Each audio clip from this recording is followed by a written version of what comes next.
I do have it. I just don't.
Welcome to the Monday, April 15th, Town of Essex Select Board meeting.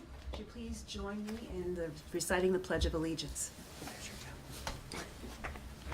I pledge allegiance to the flag of the United States of America and to the republic for which it stands, one nation, under God, indivisible, with liberty and justice for all. All right. Do we have any agenda additions or changes this evening, Greg or Evan? I have a couple of items. First, to go with 5F, Elaine had submitted some comments for consideration for the communications policy. And a new item, that would be 5J. It's a letter to Green Mountain Transit about some of the proposed changes. And apologize for bringing this now, but it is for a meeting tomorrow, so looking to have review tonight. Okay, anything else? So that was time sensitive. Exactly. All right, so if there aren't any further additions to the agenda, I'd move the select board amend the agenda to add items to 5F and 5J. we have a motion to amend the agenda. Do we have a second? Second. Thank you. All in favor of amending the agenda as presented, please say aye. Aye. Opposed? All right, our agenda has been amended. All right. At this point in time, we have public to be heard. This is for folks who are in the audience that have something to share with the board that is not on the agenda. Is there anyone here tonight who wants to speak on something that's not already scheduled? Irene? Irene Runner, I have a question. There were some minutes, budget portion of the meeting on January 7th that the select board has not yet approved, and I'm hoping to see those on a future agenda, and I just wanted to make that public statement. Oh, Thank you. okay, thank you. January 7th budget minutes. Okay. Any other public to be heard? Margaret? Hi, this goes back to the resolution of children in the parks. Yes. That was a couple meetings ago. And it would be so nice if at some point they would say, yes, get the children in the parks, but make them really aware of the Lyme problem and the tick problem. So that if they're out in the woods or they're out in the fields and they're out in the bushes, they come home and do a tick check. So it would be so nice to see those two things merged somehow. Yes, get them out in the parks, but make them aware because it's a big problem. Thank you. I'm sure our parks departments can make sure that they increase their awareness of that in all our parks. Thank you. Any other public to be heard? All right, hearing none, we're going to move on. Our first business item is first-class liquor license renewals. So we have 3 different establishments. Greg, do you want to walk us through? Just your standard liquor license approval for first class. Max noticed there were a few dates that were off in terms of the enforcement seminar, just in terms of latest dates, they're all still in compliance, so did not have a chance to check with the clerk's office today, but can do so tomorrow. Shouldn't hold up the approval process if everything else is okay, but we can correct the dates before they are sent to the state. Apart from that, just your standard process. Okay. And I understand we have someone in the audience this afternoon from one of our applicants. So before we'd like to invite you up to just chat with us about your business, but before we do that, do any of the board members have any questions or comments about these applications? Annie? I noticed, I don't know a lot about this, but it seems to me that Railroad in Maine probably needs the outside permit as well, because I see they have a patio. They do. So I wonder how that works. Have they submitted an outside permit? I'm not aware of them submitting one, but we can check and see if they plan to serve outside. Thank you. Nice catch. And they have till April 30th to submit that and have it approved by this board, is that right? Correct. This is your last meeting of the month. I suppose you could, if you make a motion to approve, include a condition that if Railroad of Maine requires an outdoor consumption permit, that you are okay with that and approve that if necessary. Is that something that we'd be willing, Andy? I guess depending on whether it gets warm, they may not need it before the end of the month. Does it make, It's a or year, is it isn't it? just not okay for them to come back in May so that they can serve outside in June, or what? They could, it would, if they were serving outside in May and they haven't received their permit yet, it might delay that a little bit, but otherwise, that's the only thing I can think of. So there's no hard and fast if they don't get it in, if we don't do it today, they'll never get Not it. for outdoor. If it was the first class liquor license, if they didn't have that, they wouldn't be able to serve. Right, it'll delay their outdoor consumption if that's the case, but that's it. We can certainly remind them that there's a time lag from them applying and them receiving. So, But there's no real downside to putting a conditional one on there, because the review has been done for their first class, and that came through clean, and the outdoor one, as long as it's just confined to their front deck. And also, since these are renewals, we usually don't invite people up to talk about it. So Understood. only We new ones. have a guest who asked to come, so. Okay, but we only do that for new establishments in the past. Just wanted you to know. Thank you. Okay. And if you could also remind me of practice, shall we have our guests come forward now or after we approve? Well, since these are renewals. when they're new, we ask them after it's done, after the admonition. Okay, thank you. So if there aren't any, that was a good catch, Annie, thank you. I just, the first meeting I attended, one of the businesses had come in and sat down and there was a discussion about it. Definitely a good catch. So if there aren't any other further questions or discussion about the first-class liquor licenses, would any of you like to make a motion to approve? Sure, I'd make a motion to approve first-class liquor license for Euro West Inns Incorporated, doing business as the Essex, to include an outside consumption permit. Kevin Cody Incorporated, doing business as Cody's Irish Pub and Grill with outside consumption permit.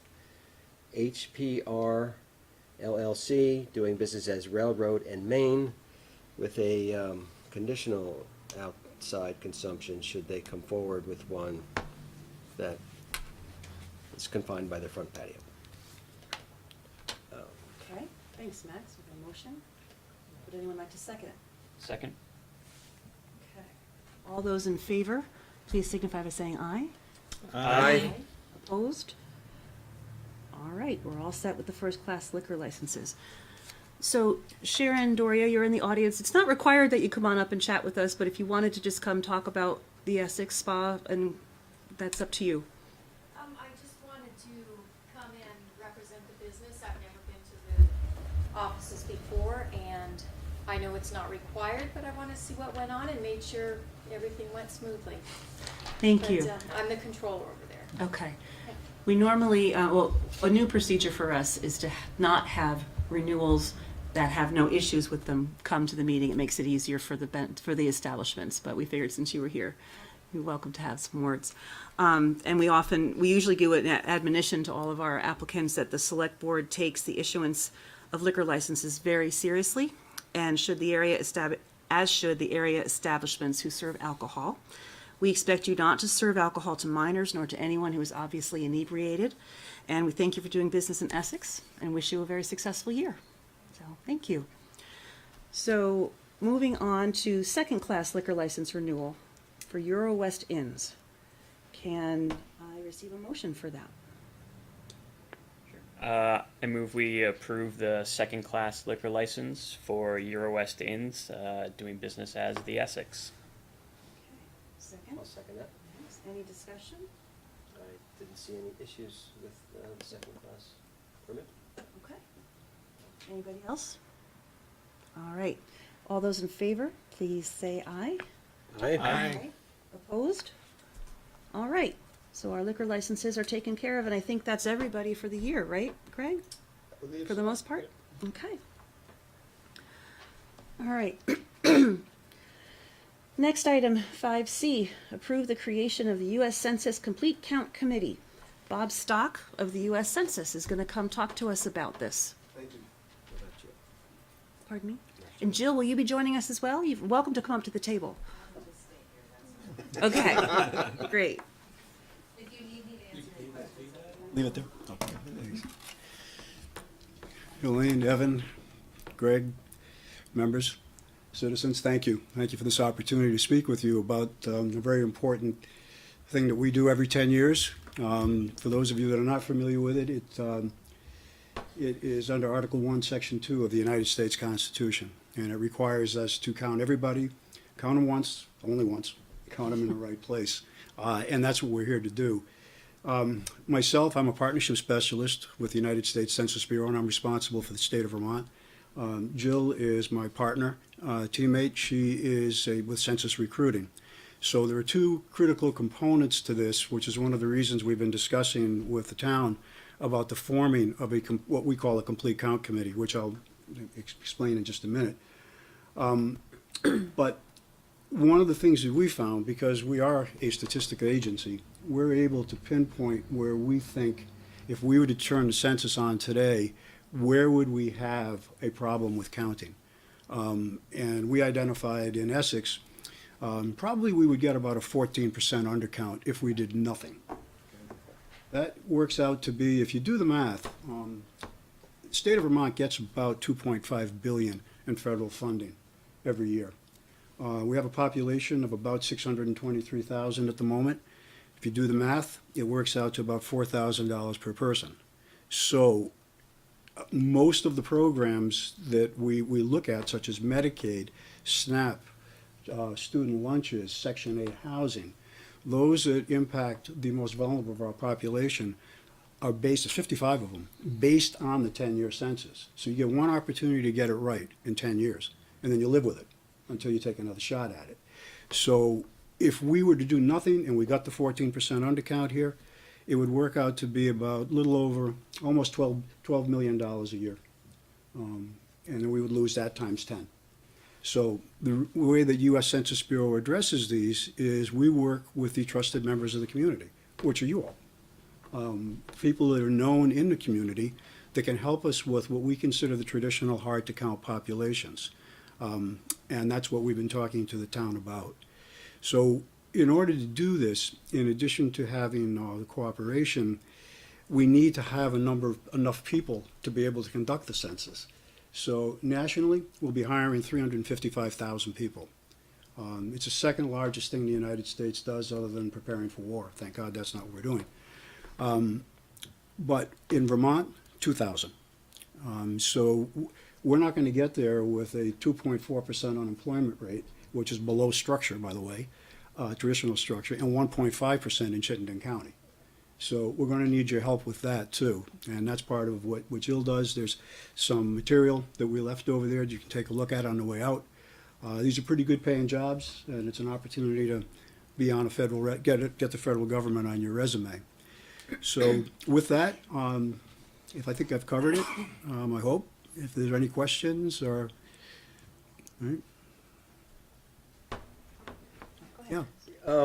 You stated explicitly on your page 3 that the Census Bureau is required to keep the respondent information confidential, and you will not share it with the respondents' personal information with immigration enforcement agencies like ICE, law enforcement agencies like the FBI or police, or allowed to be used for other things. So I just, I'm glad to see that's in there, because otherwise people who need to be counted, you're not going to want to step forward and be counted. So Agreed. And some of you may be aware that the citizenship question is currently on the United States Census for 2020.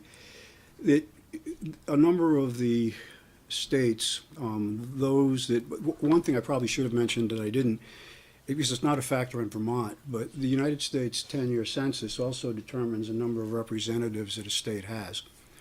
The threshold is 750,000. As I mentioned, our population is 623, so we're not going to get there anytime soon.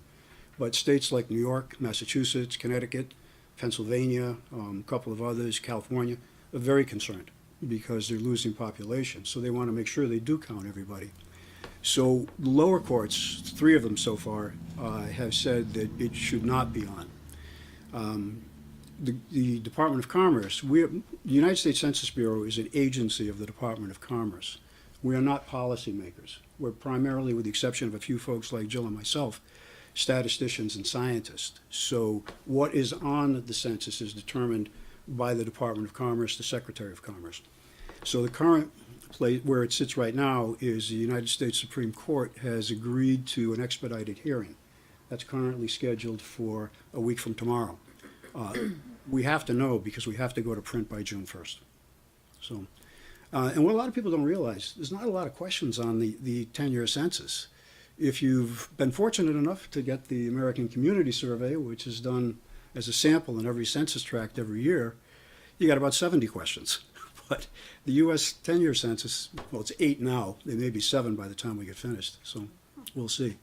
But you're right. It has been tested in court where some of these agencies have come after the data, but it's under Title 13. They don't get it. Okay? Never have, never will. Bob, can you just describe briefly what the makeup of the complete count committee is? Who are the recommended people from the town that might be on it? People that are trusted in the community, particularly the leadership of the community, and those that represent the traditional hard-to-count populations. Homeless, single mothers, or single parents, I should say, with children under 6 or 5, recent immigrants, English as a second language primarily, and it goes on a little bit from there. We have that type of data, and I've shared some of it with the town. We can go deeper as we get further on, assuming you approve the complete count committee, which I hope you do. I work as a liaison, as does Jill, to the committee, and it is not an onerous sort of thing, and I want to make sure that we're clear with that, because once we establish it and once people understand the purpose of it, I work pretty much directly with the individuals that are on the committee with their particular constituents. So we may meet between now and April 1st, 2020, when the census officially starts, 3 times, maybe 4, depending. But it really becomes more of a one-on-one at some point in time. And in the real bringing together everybody is more to share information, make sure everybody understands what the rollout looks like and how we're doing with it. Yeah. Great. Any other questions? I noticed when I was going through that there was some mention about the highest elected official appointing a chair of this committee. Is that what we're looking to do tonight as well, or just approve the formation itself? Just wanted to get some clarification. Just the formation. Okay. And giving the manager the authority to do the formation. Great. Thanks. Anything else? All right, so Bob, thank you. Jill, thank you for coming, and thanks for leaving the information at the table about jobs that people can get being census takers. That's Thank you. important. And if you do ever have any additional questions, you can reach me through the folks in town. They have all my contact information. I actually have one more question. Sure. Have we done these committees for prior counts? I don't recall, I mean, last one was 10 years ago, so. Yeah, I don't know. I wasn't with the U.S. Census Bureau then, so I'm not sure. We have a number of them in the state right now. Yeah. I don't know if you've done them in the past, for those at home. This is my 3rd census in local government. I've heard Bob's appeal a couple of different times, and he is absolutely correct. The census does not give out your information to any other federal agency. They are statisticians. It is very important for states and municipalities, especially when you apply for grants. So much of the information that we apply for grants is embedded into federal agencies, just not the specifics of the people or person in a residence. But if you're going for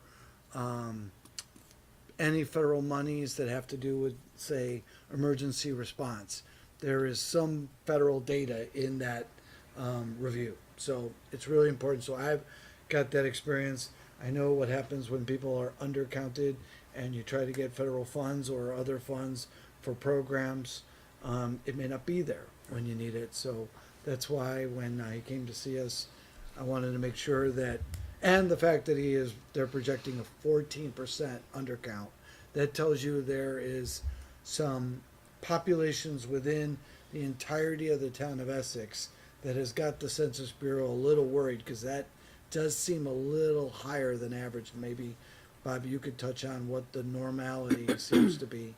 I referenced earlier the American Community Survey, which is done in every census tract in the United States every year. And it's a sampling within each one of the tracts. No census tract, by the way, ever exceeds 7,000 people. So if you ever look at a census tract map of the Bronx, it's dense. Vermont, maybe not. But we do sample every single tract. And we're able to tell from that, because the American Community Survey is a 5-year rolling average. So we're able to get a pretty good sense with our experience in terms of what we feel the undercount's going to be. And we can even predict it to a certain extent by the folks that I was mentioning earlier, the traditional hard to counts. But we have good data on that. I mean, I'm happy. Well, I'm not happy with it, but I'm solid with it. That 14%. Yeah. I mean, we'd obviously like to see 0%, but If you have that good data, why don't couldn't you just trust that data then and add the 14% on there? say that again. I'm sorry. If the data is good that you're confident that it's 14%. Just curious about why not just use that data as opposed to trying to form this committee and have others, go out and just confirm what it sounds like you're very confident exists. Well, we can't, because we're required to, by the US Constitution, to count everybody. Okay, so even with that data, it suggests that, but you have to go confirm that. We have to Is go that right? confirm it. Okay. We I have to go understand. count everybody. Andy? So you mentioned that we shouldn't anticipate that it would be an onerous duty to be on this committee, but what are the expectations? What would an individual on such a committee do? Well, once we start the committee, one of the things that I would be doing is something similar to what I'm doing tonight, from the standpoint of giving a little bit of the background, the sense in the town, and then maybe going a little bit deeper into it in terms of the hard to counts, where they are, which census tract, things like that.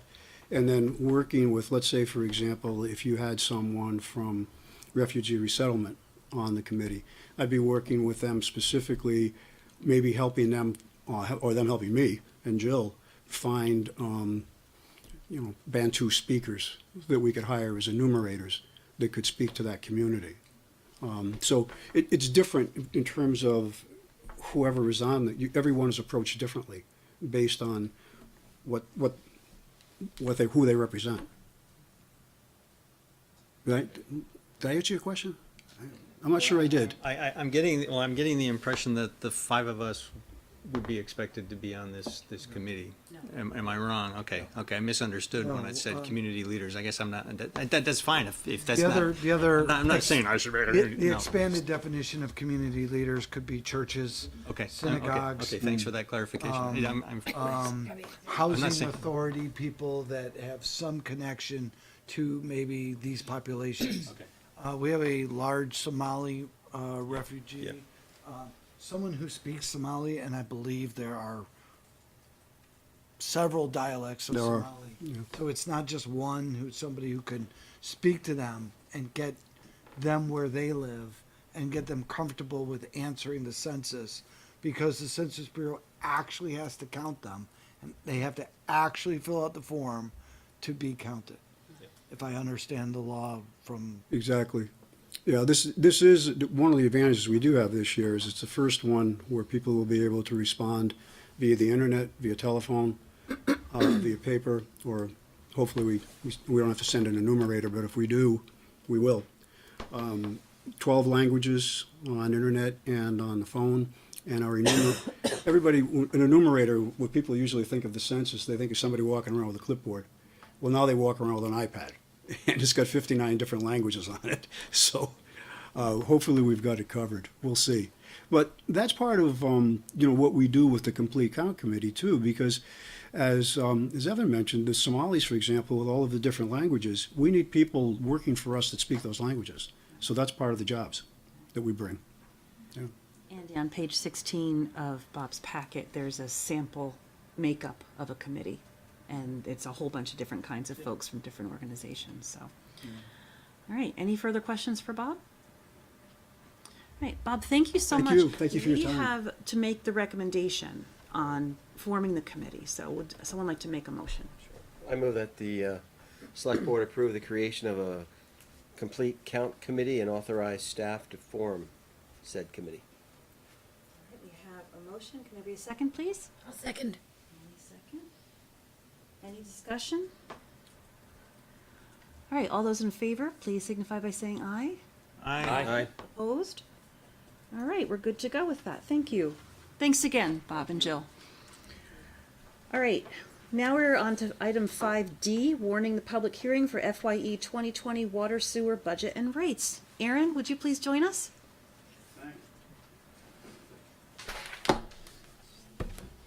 Is this Sarah's seat? Yeah, that's my water too. Is it? I won't touch the water. I brought mine. Alright.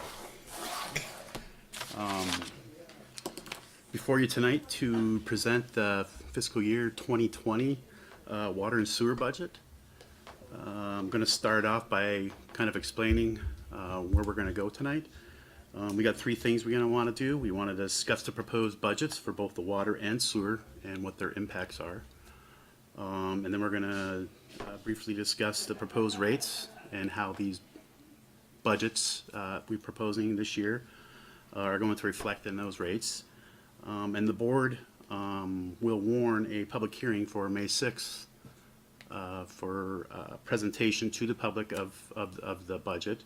And hopefully you folks will approve it thereafter. If we want to start right in, if we go to page 1 of your memo, this year, the water budget has an overall 1.1% increase in budgeted line items, which results in a 2.6% increase in the rate. This year, staff is also proposing to increase the minimum water charge from $170 a year to $180. The proposed 2020 sewer budget has an overall 2.2% increase in budgeted line items, resulting in a 2.9% increase in the rates. Both proposed rate increases for water and sewer are below the 5-year average for rate increases that we've had in the past. So this is a pretty good budget.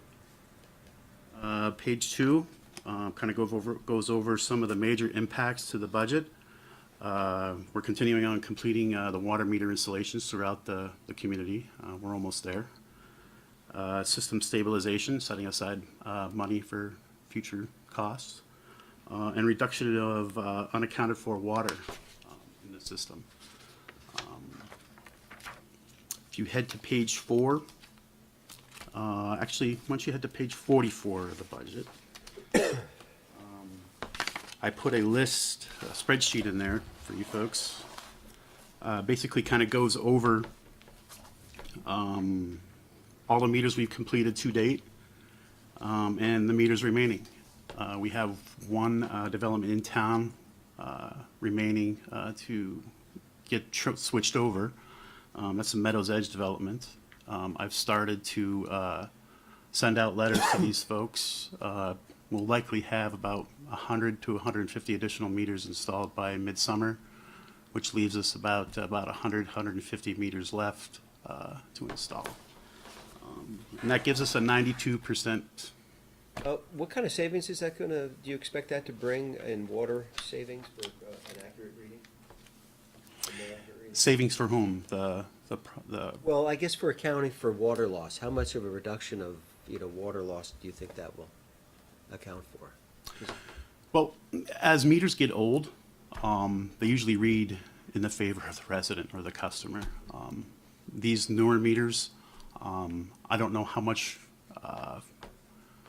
water savings or accountability we're going to realize from this. They read what they read. I think the big motivation behind this upgrade was at first for ease of reading these meters. We've taken what once took us about 2.5, 3 weeks to read meters, and it's down to about 3-4 days.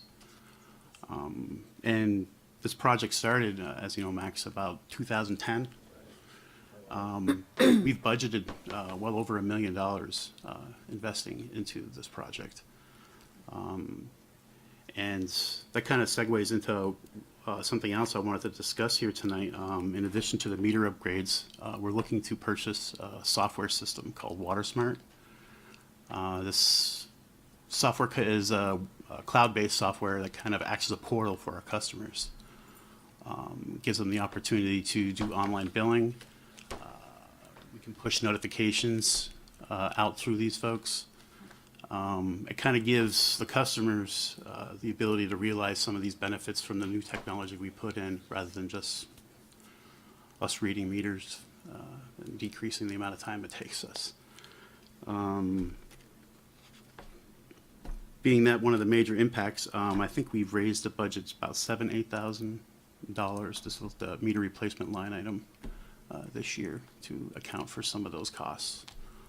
And to finish up purchasing the additional meters we need to finish up this year. Briefly discuss system stabilization. If you look on there, it's a line item we used to call depreciation. We're looking at a 5.3% increase here from 150 to 158,000 for both water and sewer. Are we back on page 4 now? Yeah, that was page 3. I kind of jumping back and Okay, forth. thank you. Apologize for that. Let's go to page 4. Water loss. This is a pretty important topic. If you look at the table there on page 4, you can see the losses over the past, 15, 16 years here. There's quite a fluctuation there. A lot of that is due to leaks and breaks within our system. Any type of water loss starts out as a leak, and it eventually turns to a break. Breaks we're able to find them. We see the water, we get the phone call, we can do something about it. We can go in, shut valves, do a repair, turn the water back on, and everything is great. Water leaks are a little bit harder to track down. They start out small, end out big, and sometimes don't surface. Actually, I got a prop for you guys too. This right here is a corporation for a water service. And that one was found on a break in Forestdale development. Tons of sand in this development. This started off life probably with a real small leak. To be conservative, I did a quick calculation. An 1/8-inch diameter hole in this pipe with the pressures in that area could realize a leak of about 4,000 gallons a day. Wow.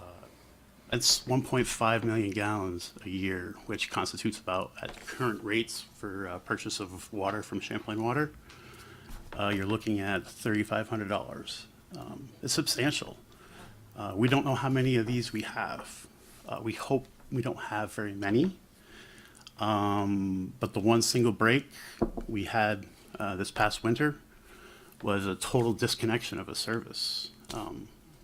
That's a 3/4-inch pipe blowing out into the surrounding soil. That's an extreme amount of water. That's 500,000 gallons a day. So when you see this rate jump up and down like that, it's usually due to these leaks becoming breaks and new leaks starting. Moving on, sewer is the opposite problem. We worry about water going into the pipes versus going out of the pipes. Sewer, we're sitting pretty good. If you look at the long-term average, 14%, we've gotten better. We've done a lot of TVing of our sewer lines. We've addressed a lot of leaks and infiltration in our sewer system, some of our older parts of the system in the fort. In the past 5 years, the average was 4.6, and this year we're at 4.8. So we're doing pretty good on the sewer side of things. It's now we're going to concentrate some of our efforts on the water side. Page 6 has a budget analysis. Table 1 here, looking for a 1.1% increase in the overall budget for this year. And if you look at this top line item here where it says water, parentheses, all but CWD, we're looking to decrease this portion of the budget by 1.7%. These include all the line items associated with maintenance, all other line items other than the actual purchase of Champlain Water. We're decreasing it. I think this is a testament to us working smarter, doing more with less, and our guys working efficiently. The sewer, we're looking for an overall budget increase of 2.2%. Again, same method. That top line there shows all the line items associated with maintenance of the system, and we're looking at a increase of about 1%. Aaron, can you remind us what the plus Bradford part is? Because every year that's something that I always have a question on. The Bradford loan was a bond purchased to help pay and offset and defer some of the costs associated with the treatment plant upgrade a few years back. It was this additional bonding funding that came along and helped us out. All three communities do pay Right. for that. It's just the cost of doing business. Proposed rates this year. For the water side, we're looking to increase the water rate from $5.42 up to $5.56 per 1,000 gallons. Staff is proposing to increase the minimum charge from $170 to $180 for the minimum charge for water, the annual fee. Sewer, we're looking to increase from $9.27 up to $9.54 per 1,000 gallons. And we're proposing not to increase the current connection fees for water or sewer. We feel that they're sufficient where they are, and there's no real need. Page 7, of the shared account, we have a history of shared cost splits.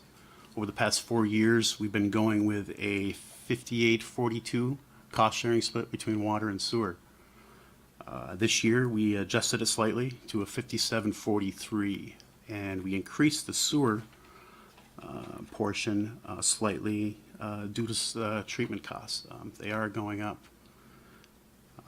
60% of the sewer budget here in town is directly related to treatment costs and repayment of debt for the some of the upgrades at the treatment plant over the past few years. Moving on, development of the water rate, pretty simple calculation. We take the overall proposed budget for the year, and then we take the estimated flow. This year, we're looking at about 655,000 gallons per day. So we multiply that by 365, divide it into the budget, divide by 1,000 gallons, and we reached $5.56 per 1,000. Similar calculation with the sewer rate. Take the overall budget. I believe I think we're using the same, using the same estimated flow rate, daily flow rate of 435,000 gallons a day. Come up with the $9.54 per 1,000. On page 9, we have the effect of the rate change on current users. This kind of brings it home for me. This is an important part right here. You look at our average residential home uses about 200 gallons a day, 73,000 gallons a year. The way we bill twice a year. You look at the annual costs for the current rates, and they're $398.58 for water, $676.71 for sewer, and connected to both, you're paying $1,075. What I did as I went through the exercise, I pay my bills monthly, and it's much easier for people to see what these actual costs are for water and sewer. So I took the proposed rate, multiplied it by this average usage, and for water, I ended up with $38.82 per month, which is a 61% increase over the current rates. Sewer, I ended up with $58.04 per month, which is a $1.64 increase. If you're connected to both, you're going to be paying $96.86 per month. This is a $2.25 increase. There's not much there. It's a reasonable increase of the rates. Moving on to page 10, we have a couple tables there. It kind of shows us where we are with the rest of this top table. Kind of shows us where we are with the rest of the communities in the Champlain Water District. We're about just shy north of middle there. And sewer, we're one of the higher ones in Chittenden County. But again, we have some high fixed costs that we're paying, so that definitely reflects in that rate. At this point, I'd like to address any questions you guys may have. I think it was page 6 or 7, you were showing the depreciation. It's up a tad for both water and sewer. In your opinion, is that enough to keep us from falling behind on infrastructure maintenance? I know it's not real, anything people can see, right, because it's below ground and investing in System it. stabilization, I'd like to call it. Okay. I Invite me up. come on. She even has a tag. You knew you couldn't keep her back there for. She was. Well, as soon as you said depreciation, I knew that was my cue. We don't want to Max, fall no. behind on that. We at least stay even, hopefully gain a little. Exactly. Progress. So, first of all, we're ahead of the game by including depreciation in the budget to begin with. What that does is that allows us, so depreciation is the systematic expenditure of the cost of an asset over its estimated useful life. So if you buy a $50,000 truck, it's going to last you 10 years. You buy that, it's on the balance sheet, and each year you expense $10,000 to depreciation to smooth out the cost of that asset over its life. What we're doing by including depreciation in the budget in the water and sewer funds is we're recouping those costs via the rate. So we're basically funding the cost of the assets we already have. And this might be news to some people here, but costs don't normally stay stable from the time you buy an asset to the time you have to replace it. So we're headed in the right direction, but two things are happening here. The cost of depreciation is actually going up because as we buy new assets in these systems and we include them in the pot of assets to be depreciated, that expense is higher year over year. So a new truck or a truck is a bad example because the stuff in these systems that we're replacing is millions of dollars over their lifetime. Just one pump is $15,000 to $20,000. I just did a control upgrade at the pump station that was closer to $75,000, $80,000. Big bucks. Yeah. So we're headed in the right direction. I really think that we need to take, and I would like to do this internally, we started to talk about this, there's got to be someplace we go a little bit more than just depreciation. So talking about a capital improvement plan, or we're starting to throw around the term system stabilization, like a capital reserve. So how do we do capital reserves in the water and sewer fund so that when something major breaks, we're not reliant just on debt, which is the other way we fund major infrastructure upgrades in these funds because it's just so much money.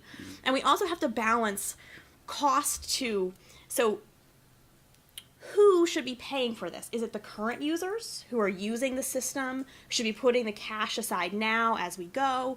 Or when we bond, it's future users who are paying it. So we have to balance the burden, who's getting the benefit, who's using it. So there's more, this is some really good accounting stuff, but there's more work we have to do internally. But to answer your question, frankly, Max, no, I do not believe we have enough in this line to really have a robust, solid foundation for a capital plan going forward as the systems age. But we are in a better spot than others, and we are headed in the right direction. Thanks for inviting me up. No problem. Might as well hang out Thank there, you, Sarah. Sarah. That's great. More questions Other for Eric? questions? Andy? Yeah, you said that the rate increase is 2.6% for water?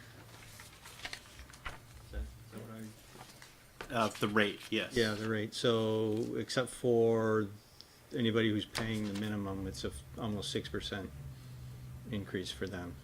Is there a justification for increasing the minimum at a faster rate than the water rate itself? Well, right now, if you turn to page 8, we base that minimum off of 100 gallons per day.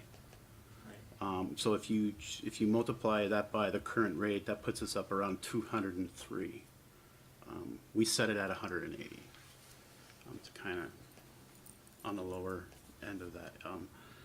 I think it's a fair representation of what a minimum user should be paying to the system, because there are a lot of fixed costs other than just drinking Yeah. the water. You have fire protection. One of the things that we've talked about is not just the volume that people use, it's the availability. For us to get water from Lake Champlain brings it to us, but we pay for that. And for us to have it through the pipes, to get it to each and every property that has a connection, plus fire, which is the hydrants, there's a fixed cost whether you turn on the spigot or not. That cost has to be not only in our rates, but also our stability to be able to not only replace what is in the ground today, but be prepared to fix something in the ground tomorrow. So it's not just in the volume, it's in the availability. Andy? We left the minimum flat for 5 years because back in 2014, we looked at the demographics of who pays the minimum. And it was a lot of, individuals living by themselves, elderly, fixed income kind of folks. And I'm just in reality, the difference between changing it to 175 and 180 is probably a couple $1,000 altogether. Right? I mean, that's what. There's a few people that are It's being 11, charged it's the minimum. about a third of the, that's what I understand is about a third of the people that are on the, pay the minimum. Right, is that right? I thought it was higher than that. I don't have that number. But I know there was a substantial amount of people that do pay the minimum charge. So, Is it the I right ca- minimum, then I guess is the. that's for you to decide. This Keeping it is- flat may not address the future needs that we have for the fixed costs. That's why we're proposing to raise it, because costs are only going up. Something like that, we just can't keep flat forever. I'd like to try. Do we have information about who, I mean, I assume there are people who have delinquent water bills. Yes. Do we have any information about who isn't able to pay their water bill? I mean, I don't want specifics or anything like that, but is it, do we So see people that are paying the minimum not be able to pay it? Or, I just, I spoke with staff today about that with your question, and we work with all kinds of people who go on to payment plans. Our goal is not to take every dollar that they may have, but we work with them. But ultimately, they're required to pay what they can, and they can run a deficit up to a point, but it does need to get paid. We don't track specific types of people or anything. We just have a balance sheet. And in the actual case, the village actually does their system differently than the town. And they have very little on the debt owing side, but again, we don't know what the exact right amount is. That's a policy decision on the fixed charge. Alls we can tell you is that the cost to maintain the system, and whether you take that money out of the rate charge or you take it out of the taxation in the rate of the total of the town to pay for that in the future, that's a policy decision. We could tell you that's probably not the right way it would be done in a utility enterprise fund versus a taxation model. Pat, I saw your hand up. I did. This is going to be a super newbie question, but I'm not fully appraised on the background. Can you give me like a Cliff Notes version of why the Essex Junction specific is so much lower than the Essex in general that we're looking at here? Or I'm assuming Essex town outside the village. I just see two municipalities listed as separate for their sewer and water rates. And I just, it's just background that I don't have and I don't need. Yeah. Let me try to do this real quick before the engineer gets into all the things. Yes. Or the accountant. When you let gravity do its work, it is a whole lot cheaper. So the town has to use pumps to pump its sewer into the village's system. Once it gets into the village system, it runs by gravity into the treatment plant. Gotcha. That's about the bare bones. Also, when you have to pump water uphill, it is a whole lot more expensive. All right, and then the two municipalities for sewer and water are separate. Yeah. Okay. Separate until the town flows into the village, which then goes to the plant. Okay. I believe the town has 14? 16 or now. 16 pump stations to pump sewage into the village system, into the treatment plant. Okay. Awesome. Get that? Thanks. Did I get that? Yeah. No. That's really all I needed. Just the cliff notes is fine.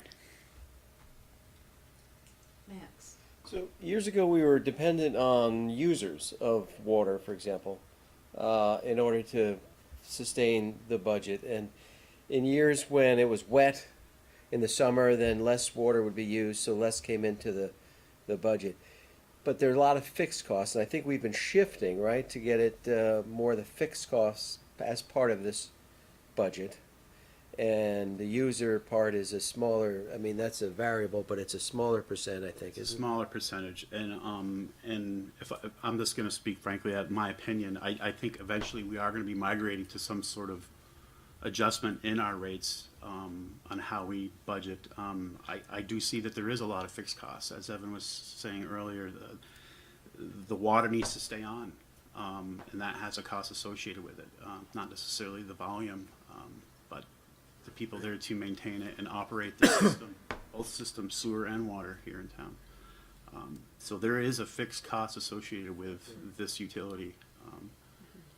So we're moving towards being able to have a budget that's less dependent on the variability of the users versus making sure we're getting at least our fixed costs covered. Is that? Yeah, I would say you're also looking for less volatility. Yeah. And there's a price sensitivity both in practice and at the board level. Nobody here wants to see rates rise for usage, but once you raise the rate on usage, you will see demand fall if you have the opportunity. I think you also see conservation. 10, 12 years ago, there was no such thing as a low-flow toilet. I believe it's 1.6 liters a flush. It used to be, I think, 3 gallons a flush. So you cannot buy a low-flow residential toilet in Lowe's or Home Depot. So you can't do that. So all that. Every hotel, the lady from the hotel left. I guarantee you every hotel in the United States over the last 10 years has been working on water conservation. It is one of their higher costs. They will pay you not to use towels. We see it in all their things. They'll buy you a drink. They'll give you a discount. They'll thank you for not doing that. So that's the volatility of the rate, and that's why one of the measures of what we're looking to do is remove the volatility and stick with the availability and sustainability of being able to bring it to you and be consistent on a daily basis. Thank you. Any other questions? Aaron, did you have anything else that you wanted to share with us? No, I did. There was another memo that Greg had furnished you. That was item 3. I told you we would probably be doing here tonight, and this is to warn the public hearing. So there is a recommendation in there for you folks to. So, hold on just a second. Okay. So if there are no further questions or Annie? I had one comment. Absolutely. I got a trusted person who throws a piece of a broken pipe in his pocket to show us. I enjoyed that immensely. That was great. Props. Yeah, Those are but always that was, helpful. That was fascinating. I'm serious. They're helpful. Yeah, thank you for Kind of telling makes us that. everyone realize exactly Yeah, that's the whole. Yeah. that's amazing. And thank you seriously for thinking to bring that and be so real about it. No worries. Thanks, Annie. It wasn't as much fun as Dennis bringing a jar full of muddy water that. No. You hope it's That's just the muddy question water. of what do you got there, Dennis? We talked about sewage that night. He was. If you don't mind. And one other thing, one of the things, we throw a lot a lot of terms around infiltration is on the sewer side. When you take rainwater, groundwater, and put it into a sewer pipe, it goes to the treatment plant. The treatment plant doesn't know it's rainwater. We have to treat it. And therefore, we are spending whatever it is per 1,000 gallons to treat it. So we're treating clean water. And so by reducing your infiltration, you reduce your costs of treating something at the plant. And so that's another reason why you do a lot of work on our pipes. And infiltration can be combated, I guess, with sleeving of pipes and making sure that you don't have openings in your pipe where you don't want them. Repair manholes. I know there's a couple areas in town, we actually had to raise manholes because they kept on flooding over when the beavers would block a couple of the culverts. So, I mean, it was draining a whole watershed. Just raising that manhole cover a foot saved us quite a bit of money. Definitely paid for the frame and the... We're an S4 district, meaning it's a separate sewer stormwater system. Unlike Burlington, I think Burlington stormwater goes to the water treatment, big rain overwhelms it.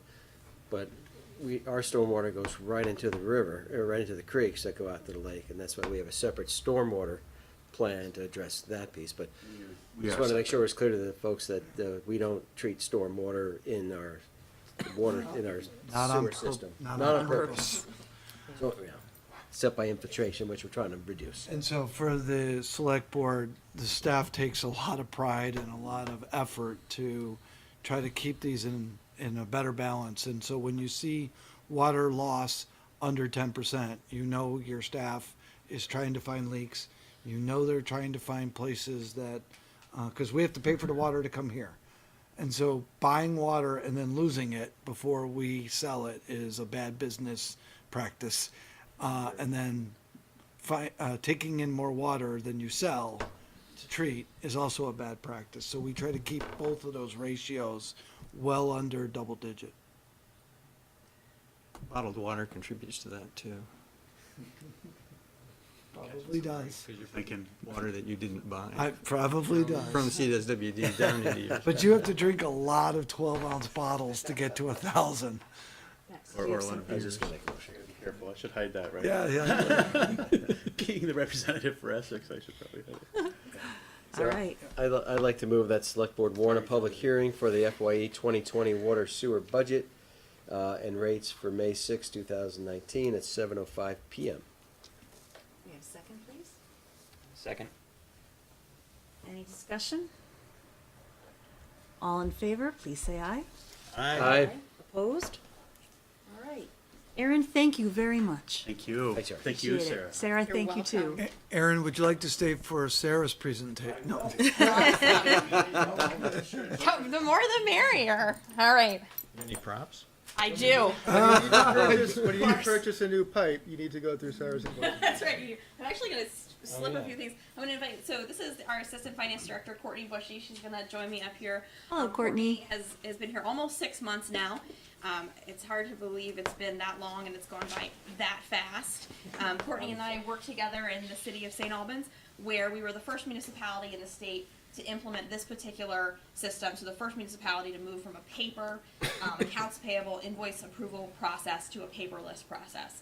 I'm going to say it again, and she's going to cringe, but Courtney is the technical expert on this. I'm just a salesperson, but we've both used it and we've enjoyed it very much. So what I would like to do is I'm just going to give you guys some of these invoices. It's so nice that we have them so you can see the stamp. Oh, and this department has their own stamp that's different from everyone else's, which makes it even more fun. I'm special.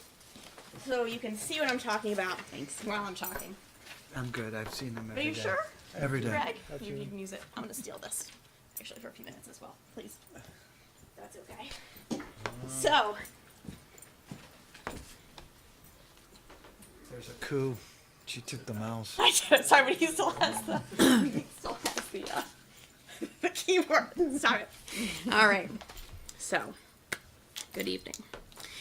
So, as you all know, finance is one of the departments that has been consolidated for a few years now, which really means we're just like smushed all in one little space. But one of the processes that is truly consolidated is our accounts payable process. So we have one primary checking account. We have one NEMRIC module. So NEMRIC is our accounting software, for people who haven't heard that acronym yet. And we have one process that all 17 or 18 department heads, if you want to include Evan, though I don't know if he stamps his own invoices, have to go I signed through a lot of them in order to get their invoices approved. If you couldn't tell, I'm a little bit excited about this process because this is the quintessential lean process improvement that we're doing here. This is a process that is paper heavy, it's inefficient, it requires an exorbitant amount of resources to process right now, and we are going to trim it right down. Everyone, it's just so exciting. So just a little bit of background, we do $35 million a year in expenses across all the funds, across the two organizations. That does include payroll. That's 12,500 invoices a year to external vendors. So that doesn't include the invoices that the town produces for the village that then go into accounts payable, that then get paid out of the checking account, that they go to the clerk's office and get deposited back into, but that's another process we're going to be working on in the near future. 12,500 invoices a year at 2,080 working hours is 6 invoices an hour, 40 hours a week, 52 weeks a year. Just to put that in perspective, this afternoon I processed 4 invoices, so I stamped them and I filled them out, and it took me an hour. And I'm a little slower than Shirley is, but that is a lot of time to process an invoice. So this on your screen, is it all going to fit? Oh, it doesn't even fit. That's beautiful. Is the current process for getting an invoice paid. Oh, thank you, Greg. You're a good team. For getting an invoice paid here for the town of Essex or the village of Essex Junction. So I would like to pretend that we're going to pay an invoice for the wastewater treatment facility, because this illustrates a lot of the hiccups along the way. So the invoice will arrive here. I'll try to slow down a little bit. Usually I just get louder and not slower, but the invoice arrives here at 81 Main Street, addressed to accounts payable. It's opened by somebody who identifies it as a wastewater treatment facility invoice. It's then put in one of those yellow inter-office envelopes and put in the mailbox to go to 2 Lincoln Street. Somebody picks it up from up here and drives it over to 2 Lincoln, or walks if it's nice, and puts it in a mailbox there for the wastewater treatment facility. At that point, somebody comes up from the wastewater treatment facility, Jim or Chelsea or Maddie or Joyce. They pick it up and they bring it back to the facility. They take that invoice out of the envelope and they stamp it with a stamp block that you see on your sample invoice. And then they copy onto that stamp block a number of items that are already represented on the invoice. A vendor number, which is linked to the vendor name, and everyone has a master list of vendor names and numbers. An invoice number, an invoice date, and a total dollar amount, and sometimes in a description, which is sometimes right off of the invoice as well. What they then do is they assign an expense account to it, and then they hand it to the person who would approve it. In our example, that would be Jim, who would sign off on it, hand it back. It goes back into one of those orange envelopes, goes back to 2 Lincoln Street, to put in the mailbox for 81 Main Street, comes to 81 Main Street, and then it goes to Shirley, who opens it up, and then Shirley manually keys in all this information into NEMRIC. There are some departments that do the manual entry themselves. As I said, 6 invoices an hour per working hour at a full year work, no holidays or vacation, is a lot. So we have more than just Shirley doing it. But at this point in the process, we've taken invoice information that already exists on the page, and we've manually copied it 2 times. At that point, all the invoices are accumulated, they're alphabetized, they're put together for my final review, or Courtney's most of the time. Thank you. It's a huge help. And then every Friday, checks are cut. Those check stubs are stapled to all the invoices that have been paid, and that packet goes into this basket. And after you all approve the warrant, those all get filed in the filing cabinets. About 2 hours a week of filing. And then they get shifted around to different places as they get stored over time. So there are a few obvious inefficiencies in that process, not least of which are all the places where there could be human error. So we have this lovely stamp. We have the information already on the invoice, but I have to tell you, there are a lot of people in this organization with terrible handwriting. And you just gave yourself away, because I was going to pick on Travis. So a few months ago, I had an invoice from Travis, and I said, Travis, is this a 6 or is this an 8? And he's like, oh yeah, that's a 5. I was like, oh my goodness. So he already has to do his own special process where he types on them. But here's what I'm proposing. So we have here I didn't even mention, if somebody emails us an invoice, we print it to paper. I know, thank you. I'm not trying to make this more ludicrous than it really is. This is really what we're going through to get all of these invoices paid. There are just a number of inefficiencies in this process. So what we're proposing is an online system. So this is a cloud-based subscription as a software as a service product. It is billed based on number of invoices per year, not number of users, which is key because we have 25 to 30 users in this whole system. So if that were the price point, we'd probably be priced out. But this is based on number of invoices. Those get scanned in. The system uses OCR text recognition to recognize the supplier. It looks at the remittance address, and it pulls that supplier number from a master list that we control. It populates the invoice date, the invoice number, the dollar amount. We will assign it a workflow, which will be its approval flow. So remember that driving all around. It's now going to happen up in the cloud. An electronic approval, so everyone has a username and a password. So there's an audit trail in the system. And there's also room to assign expense accounts. As many expense accounts as you want. Those are also from a master data file that we control behind the scenes. That's going to eliminate, here's the magic, immediately. Favorite slide. It's my favorite shit. It's great. This many steps are just going to be gone from this process. These include the driving between sites, printing anything that comes already in electronic format, duplicating the efforts from copying the information over. 2 hours of filing. The 2 hours of filing right there is worth the price. Stapling, alphabetizing, and misfiling. I mean, I can't tell you how many times that I've filed like the A's and the G's, and I don't even know why, but it's hard. We're numbers people. We're not letters people. That's Greg's department. So here's the due process. It might be it was in your packet to review as well. I just want to note that my flow chart skills might not be really 100% accurate, but these 3 boxes with the double bars on the sides, those are automatic processes that happen behind the scenes. So the new process, I walked you through a little bit of it. The invoices will be uploaded or emailed in. OCR text recognition will recognize a lot of the information on it. I've seen it work really well. I've seen it work with handwriting. Which always surprises me. Probably not Travis's handwriting, but neat handwriting. It'll be able to recognize. It accumulates all that information, all the data, and then it dumps the pertinent information right into NEMRIC. And so one of the key selling points of this particular system is that it already interfaces with NEMRIC because of the work that Courtney and I did in St. Albans. Creating that, working with NEMRIC and with ReadSoft to create that import routine, checking it, figuring out how we're going to do error reporting, how we're going to get back into it, and fix any errors. Checks are still going to be cut weekly and mailed out, but all the extra stuff is eliminated.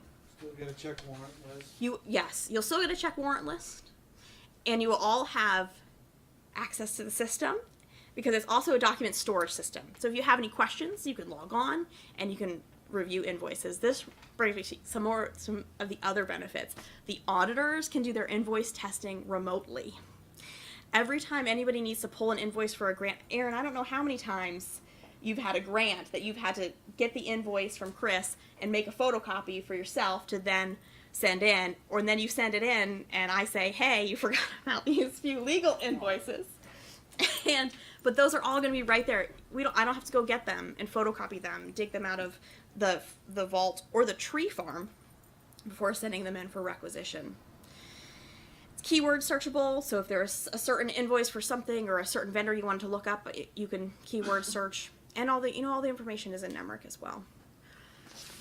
so far, this has been rolled out. I rolled this, I let the trustees preview this a few weeks ago, and now you guys are getting to see it. All the department heads have been, we've let them know a few months ago that this was happening. I've talked to the majority of them individually, and it's been met with, an overwhelmingly positive response. So, do you have anything to add? For me, particularly coming from ReadSoft and then going back to paper, I remember how, I used the term before, life-changing, just because I had to refile stuff that was pulled for the audit, and just thinking I could be doing much better things with my, time right now. So I just feel like this is a great move. So that's all. This is a fantastic example of continuous improvement. Thank you so much, both of you. Next. What's the downside? Is there any? Any negative to doing this? You still get the tactile satisfaction, but besides that. I know. Earlier today, I had the stamp my hand. Feeling the paper. Your days are numbered. Literally. Literally. Yes. The downside. The one thing that comes to mind is that when you see this stamp, you see different colors of chicken scratch and signatures. The electronic process has a very, not very technical, but a more technical looking audit trail. It has a time and a date stamp. It has the user, it's a time and date stamp, S. Macy approved today at, 1800. So it's just a shift. So that, that's official. I have my own username and password that I don't share with everyone else. There's a certain level of security. It just looks a little differently. So if you really like to see somebody's signature on something, that's not going to be there, but the electronic signature is going to be the background. So The downside is probably the lack of phone calls to Sarah and having to go see Sarah or Courtney for something that Missed that. Yeah. has been misplaced or needed versus being able to just go look it up yourself. right. Downside for who? How about the optical character recognition? Does that work well? And if it has an issue, does it alert you to say, hey, is this a 6 or an 8? No, it's a 5. Yes, Travis. Yes. So my experience with it, and I believe yours as well, is that it's very accurate. There's a first step. The invoice gets scanned in, and there's a verification step. So the system goes through and it grabs. On the left-hand side, if you're looking at the screen, you have an image of your invoice here. You have your expense account numbers on the bottom, and you have all of the data that it's pulling off to the right. And the first block is supplier information, and it'll have these little symbols next to it. So if it has a green check mark, the computer has pulled that information and it's confident that that's correct. If it has a yellow caution triangle, it has pulled a piece of information and it thinks it might be okay, but you should probably look at it. And what you can do is, so it also learns your vendors.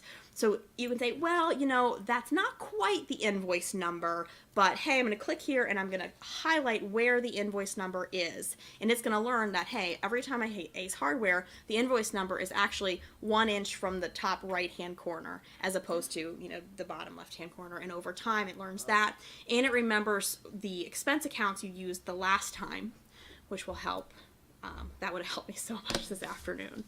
So that's really, those two things are fantastic. And that part, I didn't have any problems with that part at all. So Good answer. very impressed with it. So you accidentally gave me 2, and they're very different. They look very different. So you're saying that the system learns what a specific vendor's bill looks like and where to look? Yes. So somehow the robots in the background look for keywords on an invoice or key patterns that look like a remittance address. So it probably looks for words like mail to, remit to, something with an address block. And what it does is it looks at that remittance address and it uses that address to pull from our supplier list. So if we have 2 suppliers, so for example, I see one of the ones you have is National Business Leasing, which is our new copier vendor. And we get 2 different invoices from them that payment has to go to 2 different places.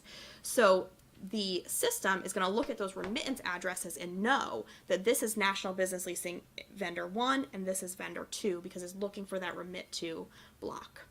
Yeah. The word total appears on here 7 times, so it knows. That one might have to be taught the first few times that it goes through. Yes. Okay. Yes. But if you'd like to come in and use it and try it out, you're welcome to. It's so cool. Pat? The pay's the same. I was actually going to ask about that. I'm assuming since you've already installed the system that there's a certain amount of familiarity that you have with it, obviously. Do you anticipate any problems getting people on board with using it, familiarizing themselves? Do you plan on doing little forum gatherings where you're showing all the department heads, hey, this is how the system is implemented, go show it to everyone else, or? We're really more baptism by fire as a general rule, but in this particular case, so yes, that was a joke. But Was it though? Right. Is that really a joke? but we're going to change that. So so far all of the department heads have been alerted to this. An email has gone out. An email went to both the boards prior to the election that had a couple YouTube videos showing the system operating, which I could certainly share with both of you, Pat and Annie, if you're interested in seeing that. The next phase of the process will be some background, some building, a little bit of tweaking to see what we need here for Essex that might be slightly different from the other municipalities that have implemented it, and then some a training, a test site in which we're going to pull in a handful of early implementers to try it, to look at it, and say, well, this, to give a different perspective, because we know what we need and we know how to make it do what we need it to do, but is it going to do what everyone else needs it to do? So far, I've been soliciting feedback, concerns. I've been talking to people individually. Courtney, I've been going around visiting all the departments and going over their budget now that we're 3/4 of the way through the year, and asking them about any of their concerns leading up to that, if they're interested in helping us test and early implementing. And we've been able to address their questions as they've come up. I anticipate some group high-level training, but then honestly a one-on-one. We're going to come to your site and we're going to sit down and we're going to go through it. We have instruction manuals for different types of users, and we're going to walk you through some. We're going to answer your questions there, and then we're going to be available to come back. It's going to be labor-intensive up front, but that's the way we did it when we implemented in St. Albans, and that was very successful because everybody learns differently. And if I just give some folks, I can just give you the user manual. They're not going to look at it. They're going to log on. They're going to figure out how to use it. Others, we're going to have to walk through it, and they're going to have to do it, and so on and so forth. This is this is one of the things I'm interested in Lauren coming back and helping with, which will just be her to come in and sort of help with the day-to-day operations while we're out and about getting everybody indoctrinated in the new process. So it'll be live for FY 2020. Where the goal is to have no paper invoices for FY 2020. Pretty impressive goal. And remind me, the people who actually do approvals, you can do them remotely. Oh, there's an app for that. Yeah. Yes. So like what we do with some timesheets, I approve 5. I don't have to be in the office to approve timesheets. It comes to me on my app. I could go in, log in as myself, see the people who have submitted timesheets. These like we have the fire chiefs. They're part-time fire chiefs. Right, so the village fire chief and the town fire chief are part-time. They no longer have to come into the firehouse, and the people don't have to wait for the chief, who's the final signature, to come in. He or she could do them remotely because it's in the system. They log in, they see their invoices, and they electronically stamp them. So if they're not in for the day, they can do those invoices and they get processed. Sweet. All right. Well, thank you. Does anybody have any other questions? Max? So for clarification, it's July 1, 2020 is when? Oh no, July 1, no, 2019. 2019, okay. Yes, no. Oh, no. The 2020 budget, I'm sorry. Sarah, Courtney, thank you so much for putting an enormous amount of effort into this and for making us more efficient. Thank you all for your Great support. work. We're very excited to show it in action. Wonderful. Should we just pass over our Yeah, invoices? those all are going to need to make it back so they can be filed. Pass them down to Annie. Yeah, sure, give me the invoices, that's a great idea. No, I'll apologize to Heather that these ones are. Thanks again so much. This is great work. All right. Moving on.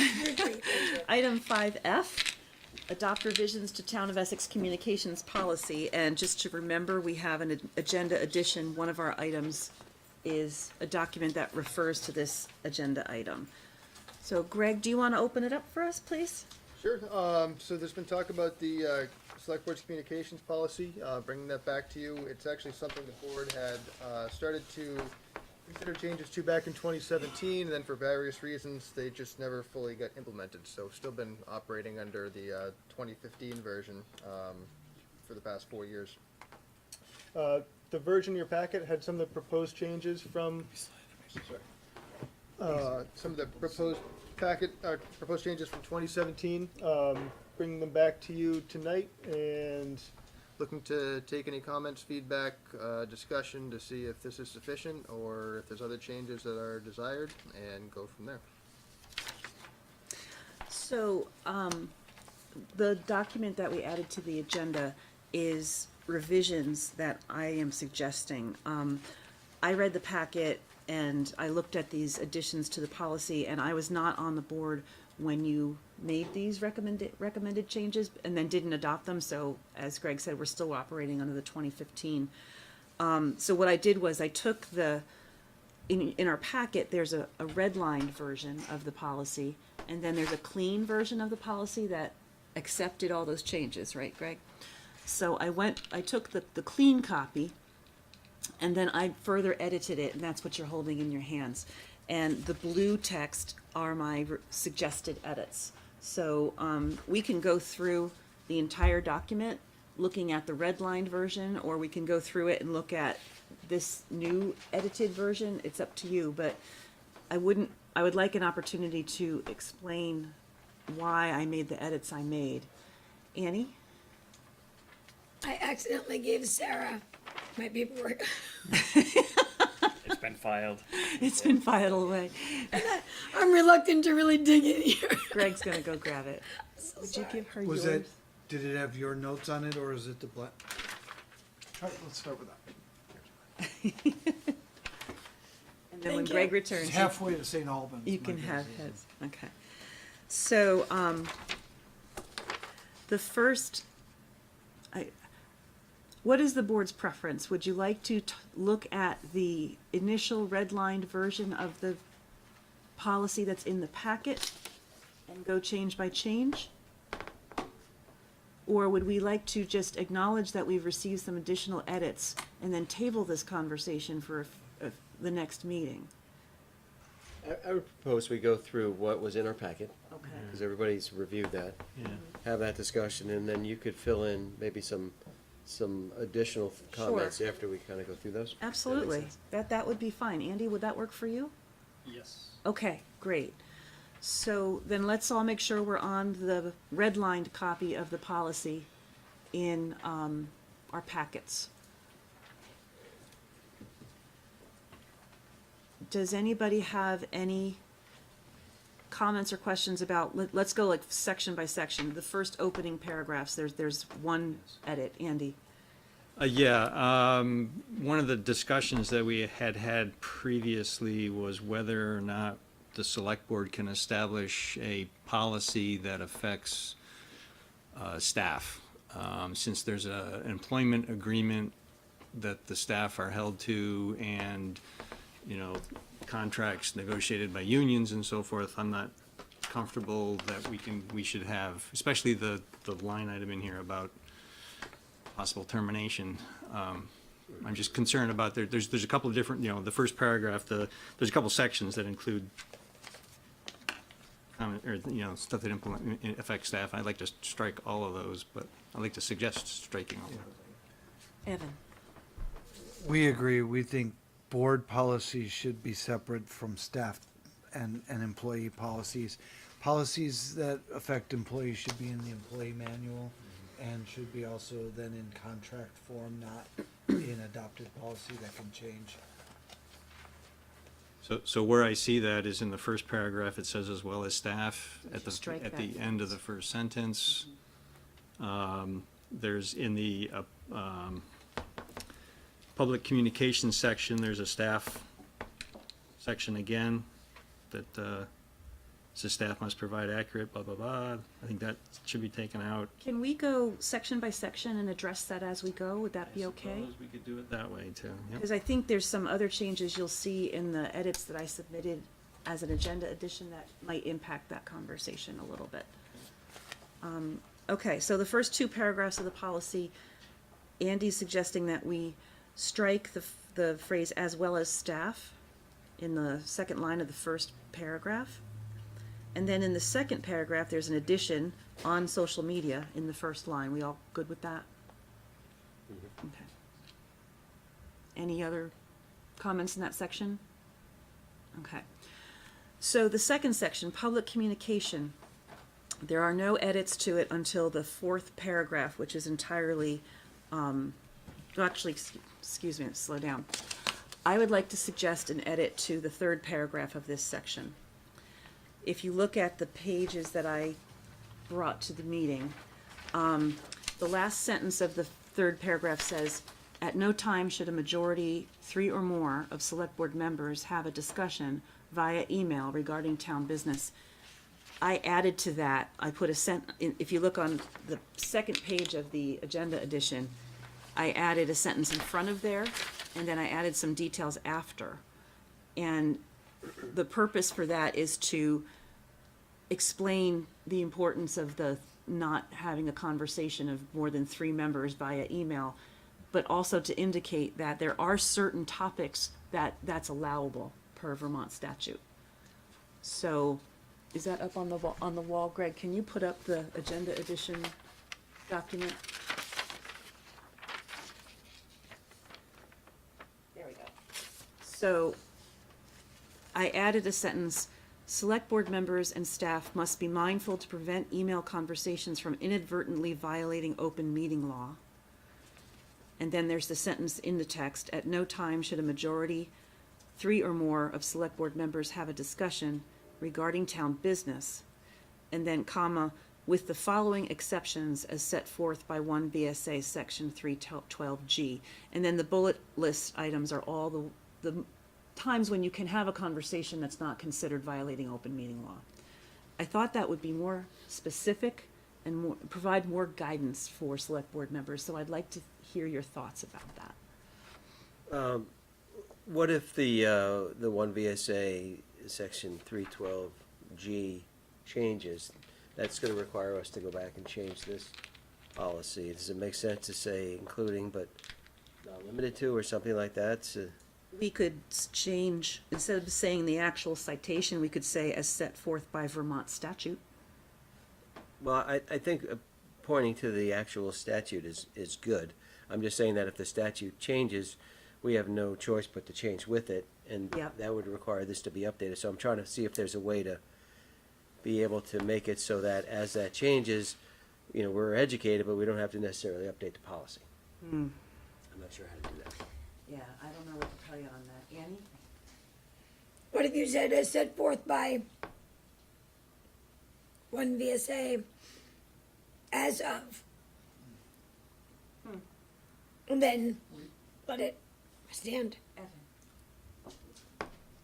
We do statutes all the time in our contracts and other things, and when they change the statute, it changes the statute. We would have to review the policy and see what changes they made. First, you'd have to remember that it's in this policy. Well, that's what, right. So the chances that they will address this particular statute, this particular line, is it's possible, but not an issue that we don't deal with all the time. And then we would come back to you and say, the state has changed 1 VS. Right. G, here's the change, please re-adopt the policy with the change. I was just trying to find less work for you. Right. Can't the wording reflect, can the wording not reflect that we're basing this decision on the current whatever without marrying it to? I think you're better off listing the exceptions than having to try to find the exceptions in another document or in the state statute. So I would put these in there and then deal with whether the state ever changes that statute. I think it's safe to say that when open meeting law is changed, we know about it, because it's unusual. Sure. And it applies directly to us, and Sure. somebody like VLCT will totally let us know that that happened. Andy? Some of the items that are listed here, it's not clear to me how they relate to the select board. So I pulled these bullet lists from the Secretary of State's presentation on transparency, that he did a statewide roadshow and he went to a bunch of select boards and did a presentation. That's where I just pulled it directly off of that. And so he was talking about open meeting law in general. So while are you referring to like the last bullet? Well, I know what the last bullet is. I mean, that's like dog bite hearings for us. Sure. But site inspections, would the select board go do a site inspection? What does clerical work mean? Well- When would we be involved with a staff work assignment? So site inspections, this would apply to all of our boards and commissions. So the planning commission would certainly do a site inspection. That's not unusual for them. So then I think we need to look at the first 3 or 4 words of the sentence then, because it says select board members and staff. It doesn't say appointed committee members, and that's where. Okay, I see what you're saying. maybe that's- Okay. That would clear that up for me if it didn't say, and again, we have the word staff in there. So we could change that to simply board members to be more all-encompassing. I would be fine with that, and then, but I have the question of why staff is included here. Well, They already have their own. correct. In these in these bullet items, generally when there's an email conversation about clerical work, like, I might be emailing Evan and Greg and say, would you please ask Tammy to post this document, please? And then we go back and forth, like, which version did you mean? Like, so Well- staff are involved in that conversations because I opened up the Yeah, conversation. but I don't need to hear that conversation. So it's. But there may be a time when there's more than 1 or 2 of us talking about a document that we want to see at a meeting. I'm just trying to accommodate all the different kinds of scenarios. I think we need to be a little more broad than focused in this. Or maybe broad and focused at the same time, if that's possible. I got 18 emails today related to the town, and most of them were reply alls that I don't think I should have been necessarily should have been replied on. So I'm just trying to figure out how, I don't want to, there's a couple reasons to reduce the number of people that are copied, is so that Sure. I don't have to read through, on top of my 100 emails I get from work, 18 more that. So you're proposing that we remove the "and staff"? Well, I don't know. Maybe it's appropriate. I don't think it is appropriate, because we just said moments ago that we're going to take out all the staff stuff. Yeah. That's To be fine. consistent. They have their own, That's fine. their own, but I think that also then if we're going to include all possibilities for boards that we appoint, we need to make that more general. So we call it board members, not select board members. That's fine. But in the following sentence, so you're saying remove the word select board. I'm assuming you're implying that since this covers everybody, that whenever we refer to the select board, we should not be referring to the select board. Is that what you're saying? Right, because you could also, it also refers to a quorum of the planning commission, or quorum, Okay, that's an easily done change. So 3 or more also becomes an inappropriate phrase, because some committees have more than 5 members. Correct. Okay. So in this section, we're changing the word select board to board. We're removing the 2 words "and staff." And we're removing the parentheses 3 or more, because quorums vary depending upon the committee you're discussing. You can say instead, Just get rid of say- 3 yeah. or more, say quorum. Just take out majority, from majority to select board, and say, and at no time should a quorum of members, I guess you gotta leave "of" in there, because it could be members of any board. So a quorum of board So, members. so take out majority and, 3 or more, put in quorum, yeah. And take out the word select board, yeah. Got I think it. That's what Mike's gonna say. Okay. Okay. Is board general enough, or do you have to say board, committees, and commissions? I was changing at the top just to reference the same line that it starts, the whole policy starts with, of elected and appointed board, committee, and commission members. Ahead of me. Good, thank you. Okay. So getting back to the overall addition of this paragraph, are you okay with that whole thing, now that we've gone through it line by line? Yep. Okay. And striking the last 4 lines? Okay, we didn't get to Oh, we that didn't yet. get to it. Okay. I'm gonna lose the poll. So, the next paragraph is entirely addition, so it's the red text that starts with when commenting and ends with entire board. I see no need for that paragraph at all. Andy? Oh, I absolutely do. Okay, At least for the second sentence. The first sentence, I'm not so sure about. The second sentence, we definitely need to have in there because we've had issues with people saying it's the select board's position that's such and such, when in fact we've never taken a position. okay. And I sincerely believe that second sentence needs to be in there. I Let's insist. break it down, one sentence at a time. So the first sentence, the reason I thought that should go is because section 1, paragraph 1 already tells us, already gives some guidance on that. Section 1, paragraph 1, the last sentence says, for example, board members should consider utilizing the following phrase or a similar one. The select board has taken position X, my position is Y. And to me, that duplicates the first paragraph, the first sentence that we're talking about in this paragraph.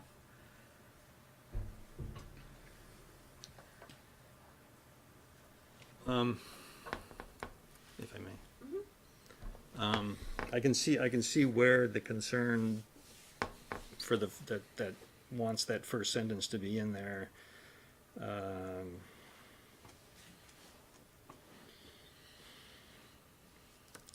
But I can give on that one. I don't know that if a decision has been made, it has to be clarified whether it was a unanimous decision or not, when speaking about it.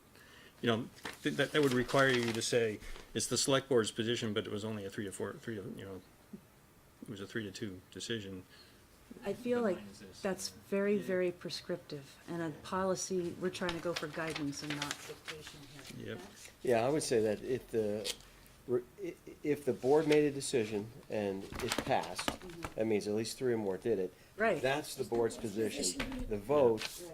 really is immaterial at that point. It is, you the can vote- assume that vote a count. majority of the This is the board. board's position, Right, period. right, okay. Pat or Annie, do you have any thoughts on that? Okay. No, that's fine. I believe that it gets covered earlier. I honestly don't know that I would necessarily even remember the results of every vote, by specific There's a number practical anyway, application there, so- yeah, absolutely. Andy? I'm just gonna ask for clarity before we move on, what we've decided on that paragraph. So in that, the first sentence of that paragraph, we are not going to keep. Strike the whole first sentence. So now the second sentence, in instances where no vote has been taken, no member of the board should express an opinion as if it were the opinion of the entire board.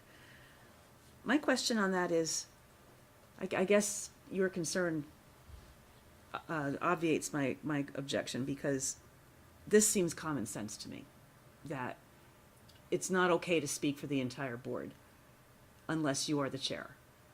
And This doesn't have anything to do with it. This has to do with the fact that if a position has never been taken, you can't say that a position has been taken. okay. I'm guessing that this sentence is born of experience. Yes.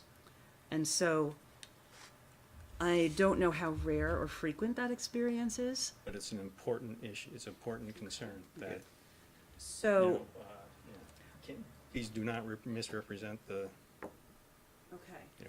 when there's been no position taken. So now that that sentence stands alone, if we want to keep it in, if the general consensus of the board is that we keep that sentence in, I would recommend we move it to the end of paragraph 1, section 1, if it stays. Yeah, I Yeah, think makes it would sense there. follow. Yeah. Okay. Sure. Yep. Are we okay with that change? Okay, so we're going to move that second sentence to paragraph 1. I'm writing all this down, don't worry. Oh, cool. Yeah, that way we can approve it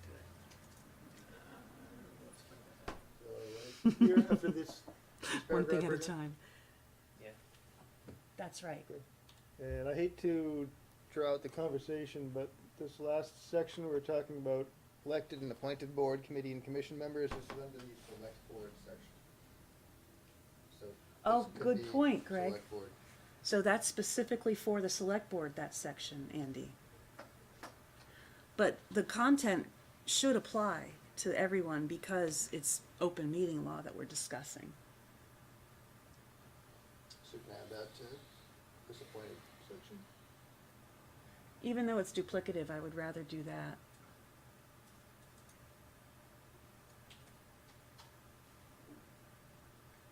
All right. We'll cut and paste that in the next section too. Right. Okay. Making progress. Are we ready to, Andy, looks like you have a question. I'm just wondering whether we need to have separate sections there. Because that, you know, that next section says it only applies to appointed. It doesn't apply to us. But that definitely does apply to us as well. So I wonder then, I think the select board section should remain as the select board section, because there's some discussion about speaking on behalf of the select board. But then, after that, perhaps if we just eliminated the heading, appointed members of boards, committees, and commissions, just that bold phrase. That whole paragraph applies to both the select board and everyone. I was actually going to suggest that too. Okay. Does that make sense, Andy?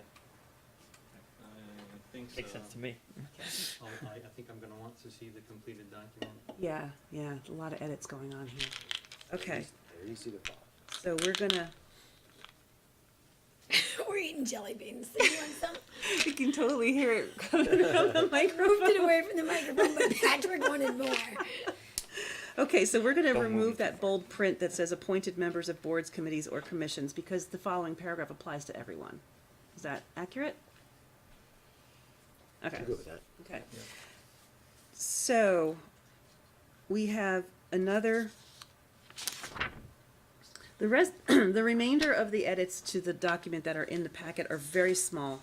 They add some, they add a phrase but one of the phrases added is in the staff paragraph, and we just talked about how the staff paragraph shouldn't apply. So are we saying we want to take that whole staff paragraph and move it to their personnel policies as the staff sees fit, as the manager sees fit?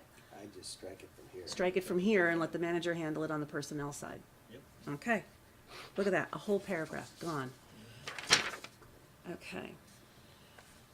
Under responses to public comments, first paragraph, there's a phrase that says as well as staff, so we need to, oh, sorry, stop. Looking at the wrong page. That's the end of it. Yeah, that's the end of it. Okay. Then, on the second page, where it says, hold on.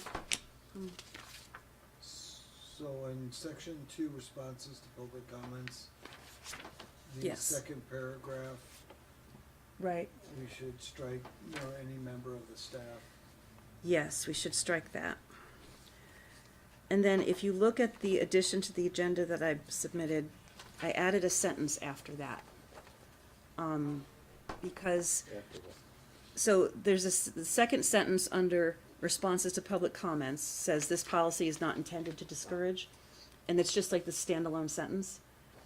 If you look at the addition that I submitted, I added a sentence that reads, however, select board members must always keep in mind that due to the public nature of their roles, their personal online communications can be perceived as also official communications or positions of the select board and town.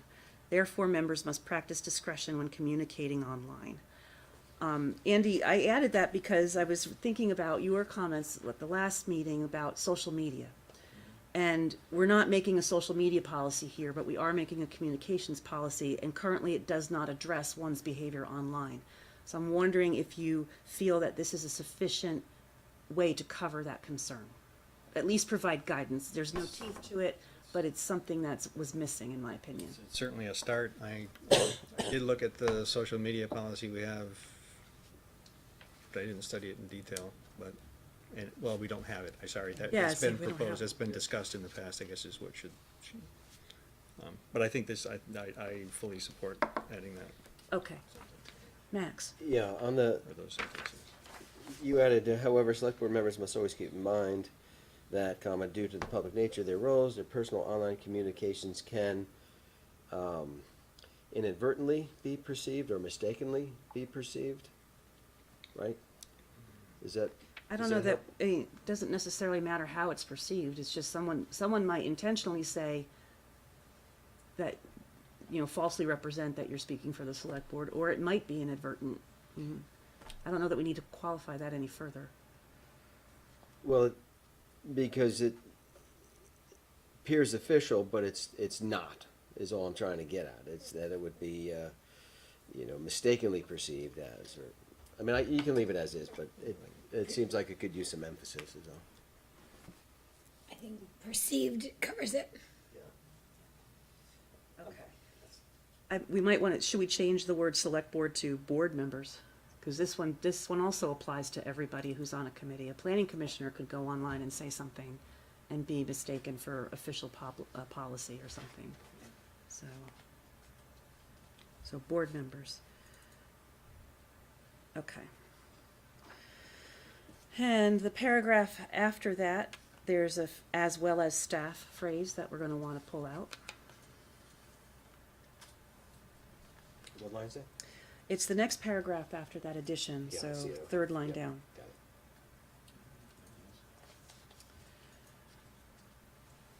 it. And other than that, no further changes until the very bottom where we have another paragraph about the staff. So we're gonna be taking that whole paragraph out, right? I would ask that happen. Okay. And then the last change would be removing violations of policy, the entire section, because it applies to staff. So, yeah.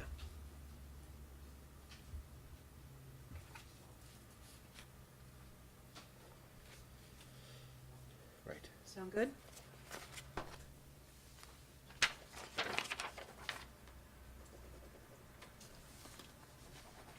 Okay. Question? Andy? It's just that there's another select board policy that says we generally, for substantive changes to policies, can't propose and approve in the same meeting, so I'm just I'm fine with that. wondering whether we should have the opportunity to see the completed edited document before we approve, but we can certainly, what are the stages here? Accept it tonight. We can accept it tonight. Adopt it at the next meeting. Adopt it at the next one, yeah, that's what I would propose we I'd like to see it in its final revised form as well, before signing off on it, so. I've marked this up, Greg, if that's helpful. You've been doing it as you're on the fly, okay. That's why we wanted it up there. You're wicked good. Okay, Max? I would just say that this, I move the select board accept the revised town of Essex communication policy as amended. Second? Okay, any further discussion? When it comes time to approve, can we just put it in consent? So we don't have to have a big, Yes, that's a good unless thing. somebody really wants it. Well, we're gonna talk about it later, maybe. You can certainly ask that motion of the body. You're saying change his motion to say? I'm just saying that when it comes time to adopt it, Yeah. I don't think we need a whole lot of discussion. Agreed. Open to move it to consent if I anybody's. agree that it should go in consent. Well, we're gonna talk about the process for that later. Exactly. We're getting ahead of ourselves. Okay. Okay, there's a motion on the table and a second. Anyone in favor of the motion signify by saying aye. Aye. Opposed? All right, thank you for walking through that. I know group editing can be tedious, so thanks for your indulgence there. All right, next agenda item, 5G, approve extension of deadline for human services funding applications. Take it away, Evan.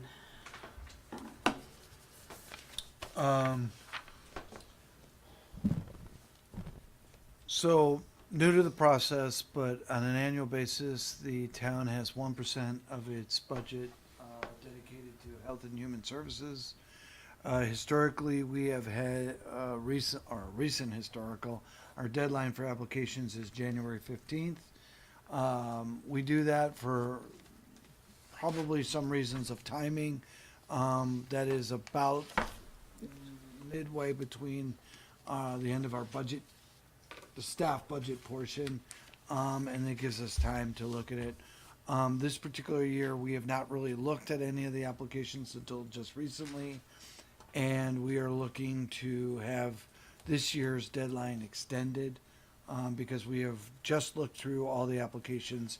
About 6 or 7 agencies that have historically applied to us have not this year, and we want to go back to them and ask what, maybe there's a crossing our wires, or maybe our email or our communication went to somebody who's no longer with them. So we have the time, so we figured we would give them a little bit more time to apply, and except for the fact that historically January 15th has been the deadline, we're looking for an extension just for this particular year. And then in subsequent years, we're going to come back with an updated policy and procedure for this particular process, which will include how we review these, establishing priorities of the funding into groups based upon need of the community as established by the select board through a process.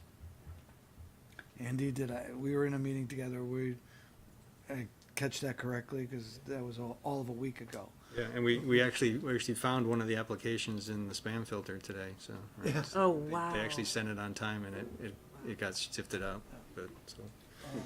Our real goal is to make sure that the agencies that provide services to our residents and people of our community get an opportunity to at least apply, have a fair review of that request, and then balance that request against the needs of the rest and what we're trying to achieve in that given year.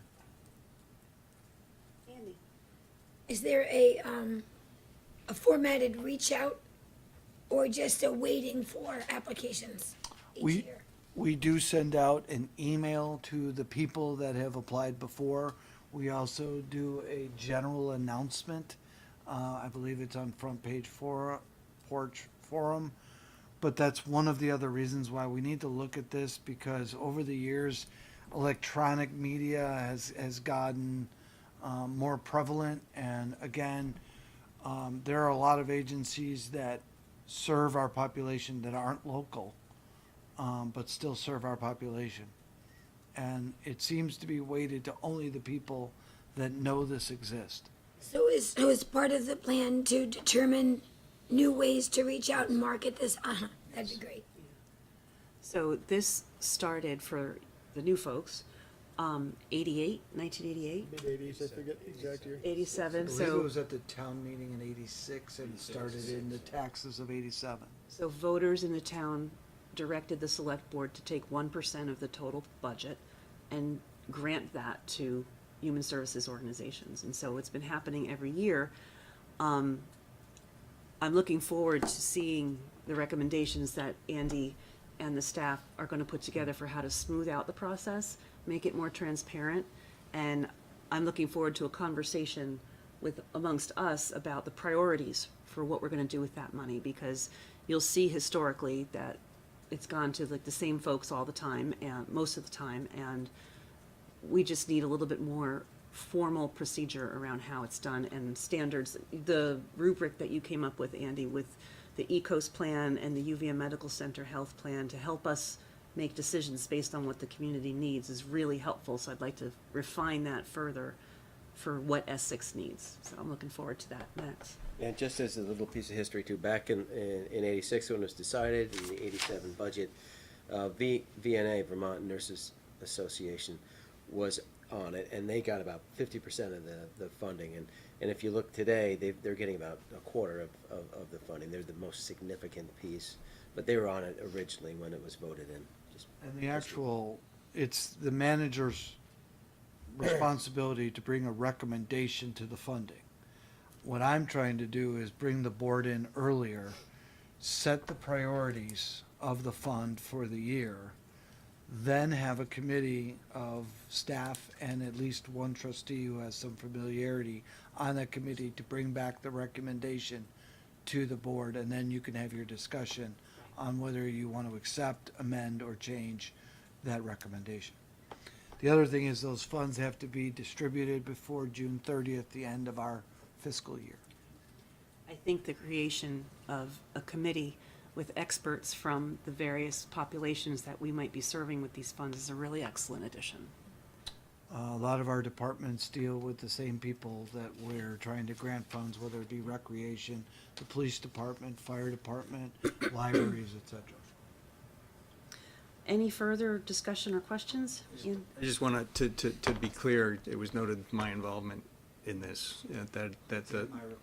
Yeah, at Evan's request, right. So the process is that Evan makes a recommendation, and he has chosen to ask specific individuals to add input to that. So that's how I ended up participating in this. I wasn't appointed by anybody, I was invited. So just to make it clear that I'm transparent. No, that's absolutely fine, and it's also indicative of your strong interest in this program. It makes perfect sense that you'd be involved in it, so. Does anybody have a problem with that? Everybody okay? Oh, God. All right, so our job is to approve this, so Max, you want to make a motion? I would move that Select Board extend the deadline for human services funding applications to Friday, April 19th, 2019. Can I have a second, please? Second? And any further discussion? All in favor? Aye. Opposed? Okay. We are good to go on that. Thank you, Evan. You're welcome. Okay, next item. Appoint 2 select board members to the joint governance subcommittee. Greg, will you get us started, please? Sure. So the select board and the trustees met last week, decided to have this governance subcommittee continue doing its work. At the very least, sounds like gonna be the steering committee for the professional who's gonna be hired to work on the public engagement, public outreach piece moving towards November 2020. Also to continue to do work with Dan Richardson, the attorney specializing in governance. So at the very least, those are some of the responsibilities that the governance subcommittee will have. The membership is changing, partially due to, largely due to board changes on the boards. And each the trustees and the select board are both being asked to appoint 2 members to the governance subcommittee. Right. Max? I was a member since its inception, and if the board would have it, I'd love to continue. Just wanted to get that out there. Thank you. So we have one other vacancy to fill on this committee. Well, the select board has one other vacancy to fill for the select board's part of the committee. The trustees have to do 2 as well, and they're taking care of that separately. So, as Greg said, there's 2 definite jobs for this committee at the moment, serving as the committee of consultation for whomever we hire to do the outreach with us, and continuing to work with attorney Dan Richardson on answering questions. Dan, in our joint meeting packet, we received questions from a whole list of excellent questions from Dan Richardson that we absolutely have to start answering. So do you recall some of these questions, Andy? No. I'd be happy to. So this was in our joint packet.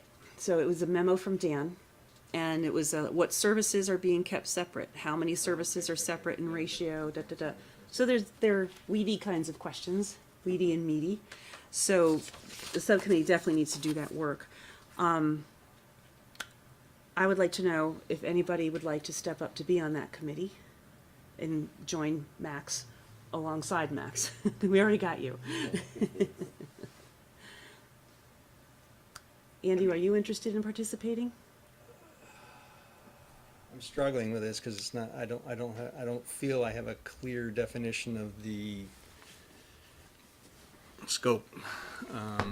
I was concerned when it seemed to me that George and Elaine gave different answers during the joint meeting the other day, and I Different answers regarding what? what the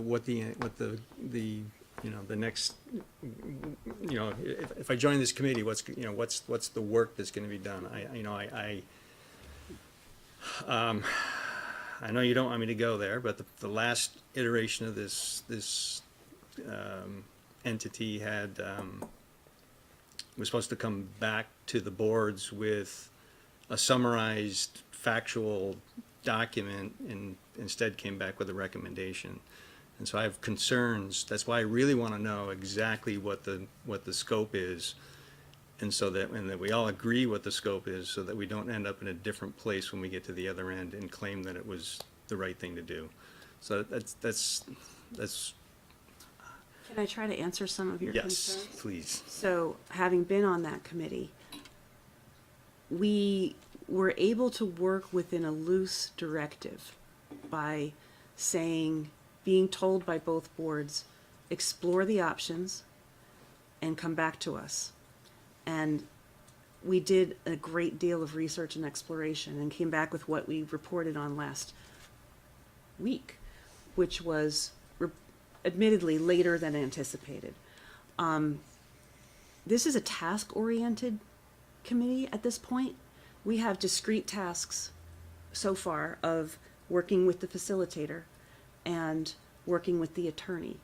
But what that work is not necessarily clear, and we sort of have to go with that. And then I anticipate some very significant research and discussion about the mechanics of how our future merger might occur. We're going to have to talk about water rates. As we heard from Aaron, the town and the village do it differently. We have to talk about how that's going to work as a unified community. We have to talk about taxation. We have to talk about impact fees and how we build a budget for capital, how we prioritize capital projects. And those are conversations that the subcommittee should have and call in whatever experts we need, whether it's Aaron or Dennis or Dan, and help you have those conversations, and then distill that down for both boards so that we can have joint conversations and make decisions at the board level. So I really feel it's essential. Yeah, so I understand that we need to end up with a merger agreement, which is what gets voted. You know, that eventually becomes part of the town charter. The merger agreement gets embedded right in there, and that those are all the all the nuts and bolts, nitty gritty of how things are going to operate. Yes, some hard work. But I was told by George that wasn't what the intent here was for this group. That the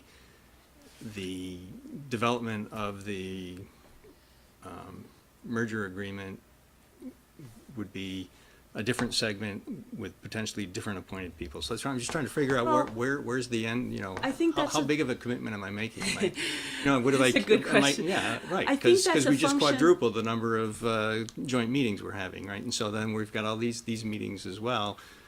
I think that's so a good it's- example of what I just said earlier, of some of it we're just going to have to see. Because there's never going to be a time at this point where that subcommittee is going to make decisions for any of the boards. They're going to say, here's the research we're doing, and I'm expecting that the joint boards will come together and say, okay, it's probably time we start talking about X. Subcommittee, please do that research and come back to us. It may be that those discrete assignments happen over the course of time, and we could do this reappointment process every 12 months. It's probably going to be 18 to 24 in total. And George is right. It might not be the same group of people next year who are tasked with writing that merger document. We may ask the attorney to write it, and then we edit it. I mean, we don't know how that's going to happen yet. So I guess I have to ask you to take it on faith that we'll know a little more the closer we get. I think it just depends on whether I get reelected next year. Well, we're not even going to assume that that's not happening. The other aspect of this, Andy, is that I know you've been very interested in what the committee's been doing and have provided some really excellent research, and this is a way to continue that and ensure that it's brought to the table if you become a member of the subcommittee. So. Oh, I'm so sorry, Greg. That's right. Just a couple of ideas on deciding the mission or the purpose of the subcommittee is that the trustees will be appointing their 2 members on Tuesday, the 23rd, that's coming up. That's going to be followed by a joint meeting, and it could be either both boards at that meeting, sort of defining the purpose and tasks of the subcommittee. Alternatively, the subcommittee could meet in late April, early May, and at the first meeting, that can be the first order of business, is figure out what exactly the purpose is, the goals are, bring that back to the next available joint meeting. Bring a report back to the joint boards and get their blessing to continue with that work. I wonder if we should, you said it the opposite first, right? The first choice was that the joint boards tell the subcommittee what they're going to do. Just 2 thoughts. Yep. Yeah, I mean, that would move things along.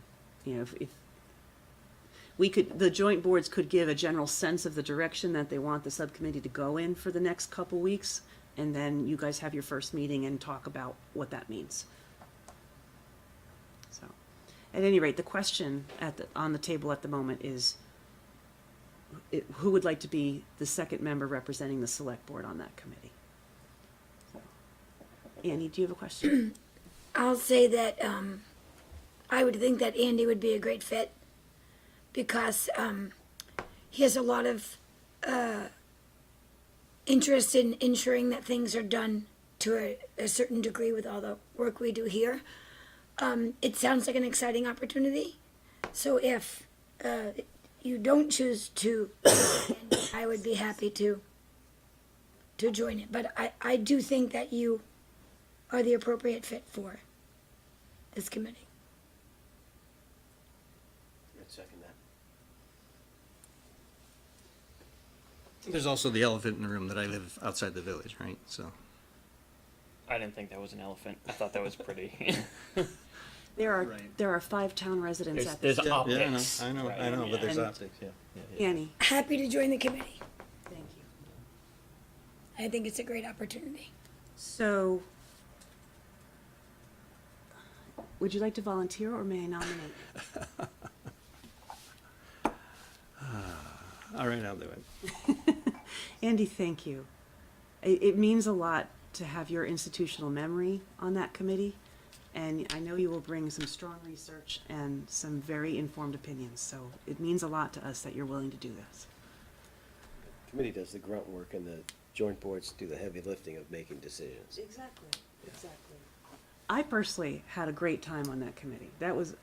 I really geek out on this kind of stuff, and it was a really fascinating committee, so I appreciate everyone's hard work on it. So, I would accept a motion to approve our new members of this governance subcommittee. Annie, would you like to make that motion?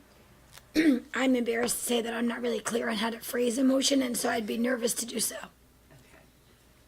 Let me finish my jelly bean. Got jelly beans. I mean, I can try. I would need a little help. It makes me nervous.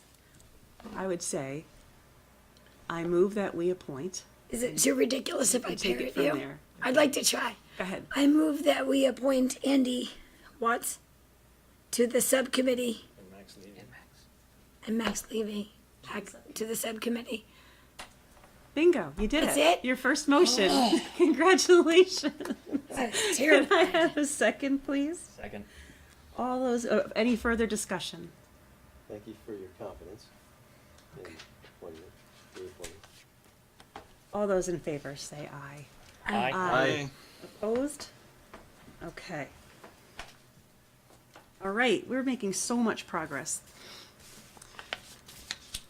Last, or not the last item, but close to the last, the penultimate item, discussion of select board procedures. And this is primarily because I jumped the gun at the last meeting, last regular meeting, and asked the staff to move our minutes to the consent agenda.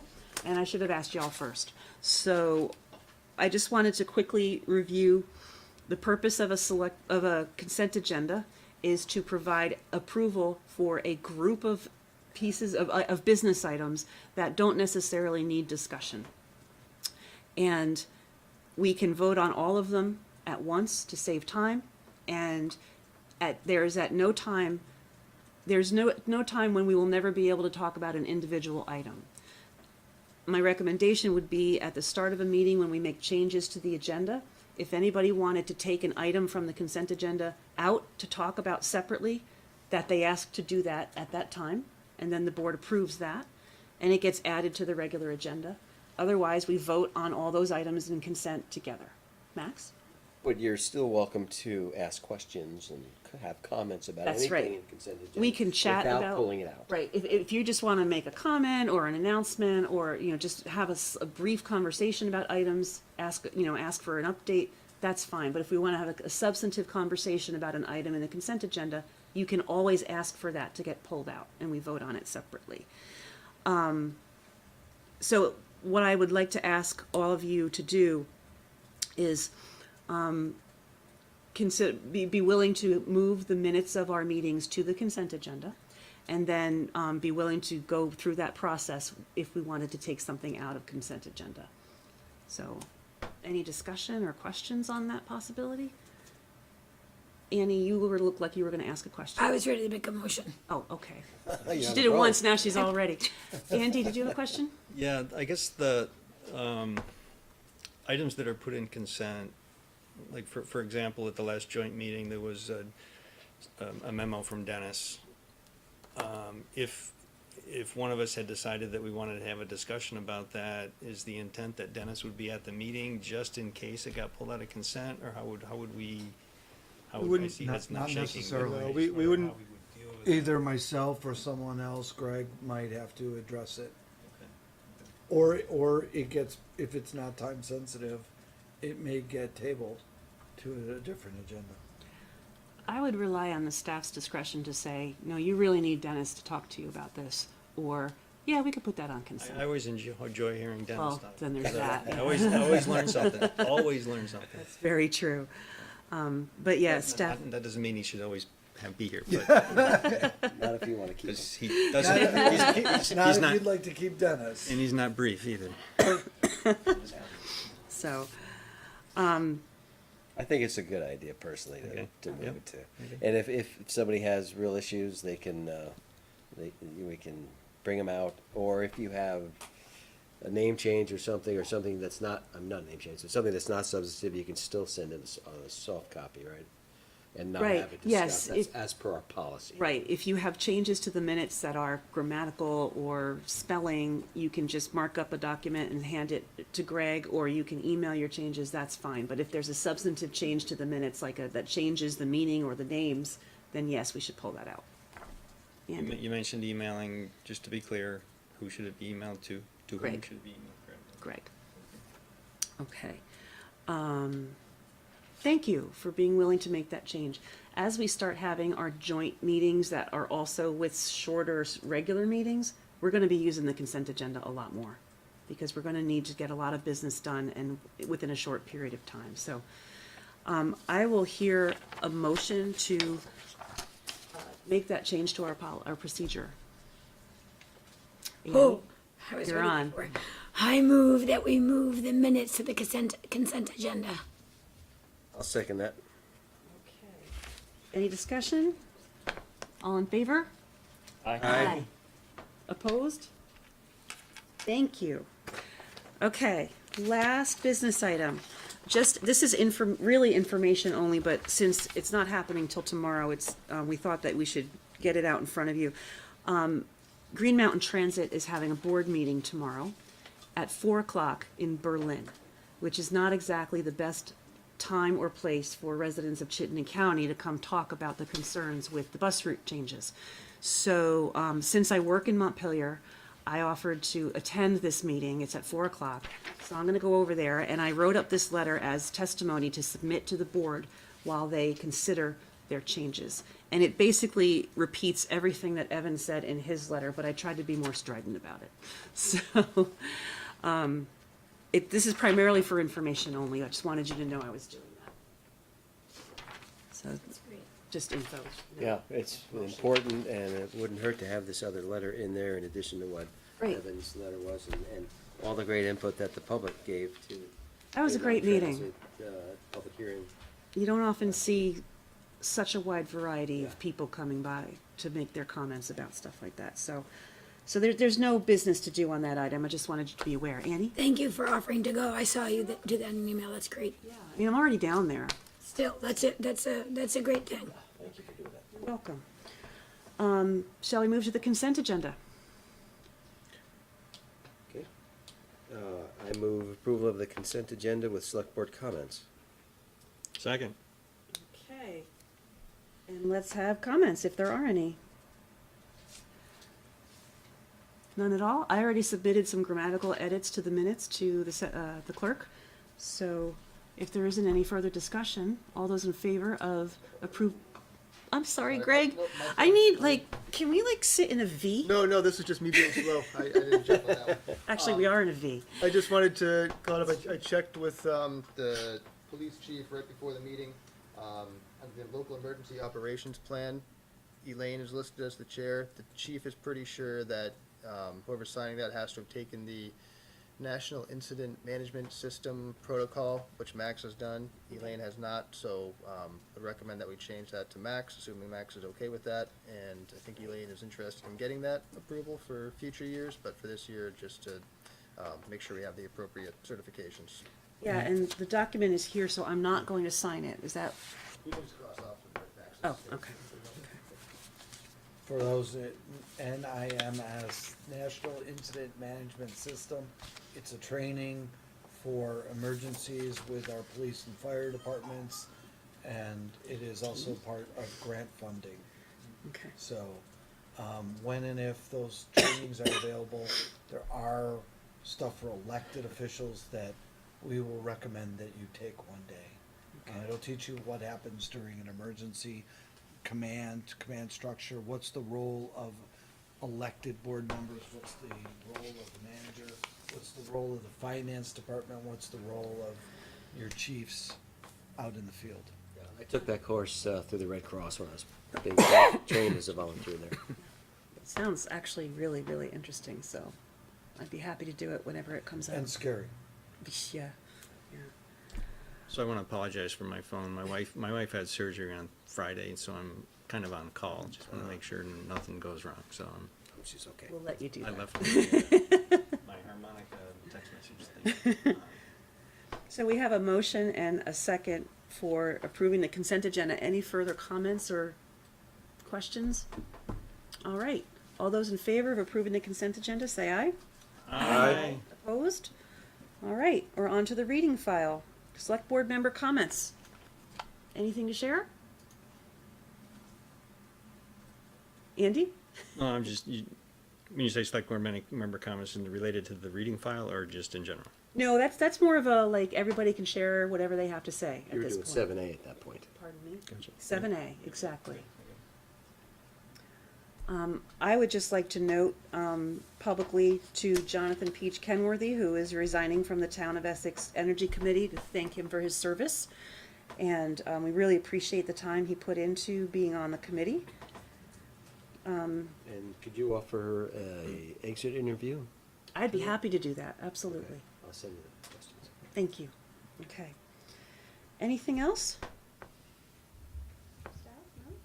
Well, On the upcoming meeting schedule, it'd be great if we can get the rest of the year in that same colored format. I found that to be quite useful. That was Tammy, right? yeah. That's great. Thank you, Tammy. And actually, if I can just take a moment, you might have noticed the Saxon Hill Management Plan piece is coming up. I just want to call it the attention to anybody who's listening, watching on Channel 17, that the town took over about 250 acres over in the Saxon Hill area a couple of years ago at this point. It was a big thing. We had talked about having the public get involved in creating a management plan for that. This is a kickoff to that. There'll be more information to come, but probably this spring, summer, fall, start to hear more about that. So just Awesome. wanted to make people aware. Thanks, Greg. Okay. Andy?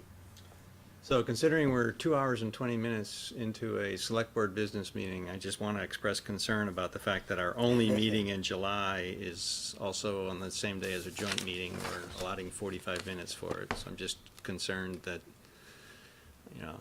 that we're going to just, I guess we need to be careful that we don't shortchange some business that, in the summer, this summer.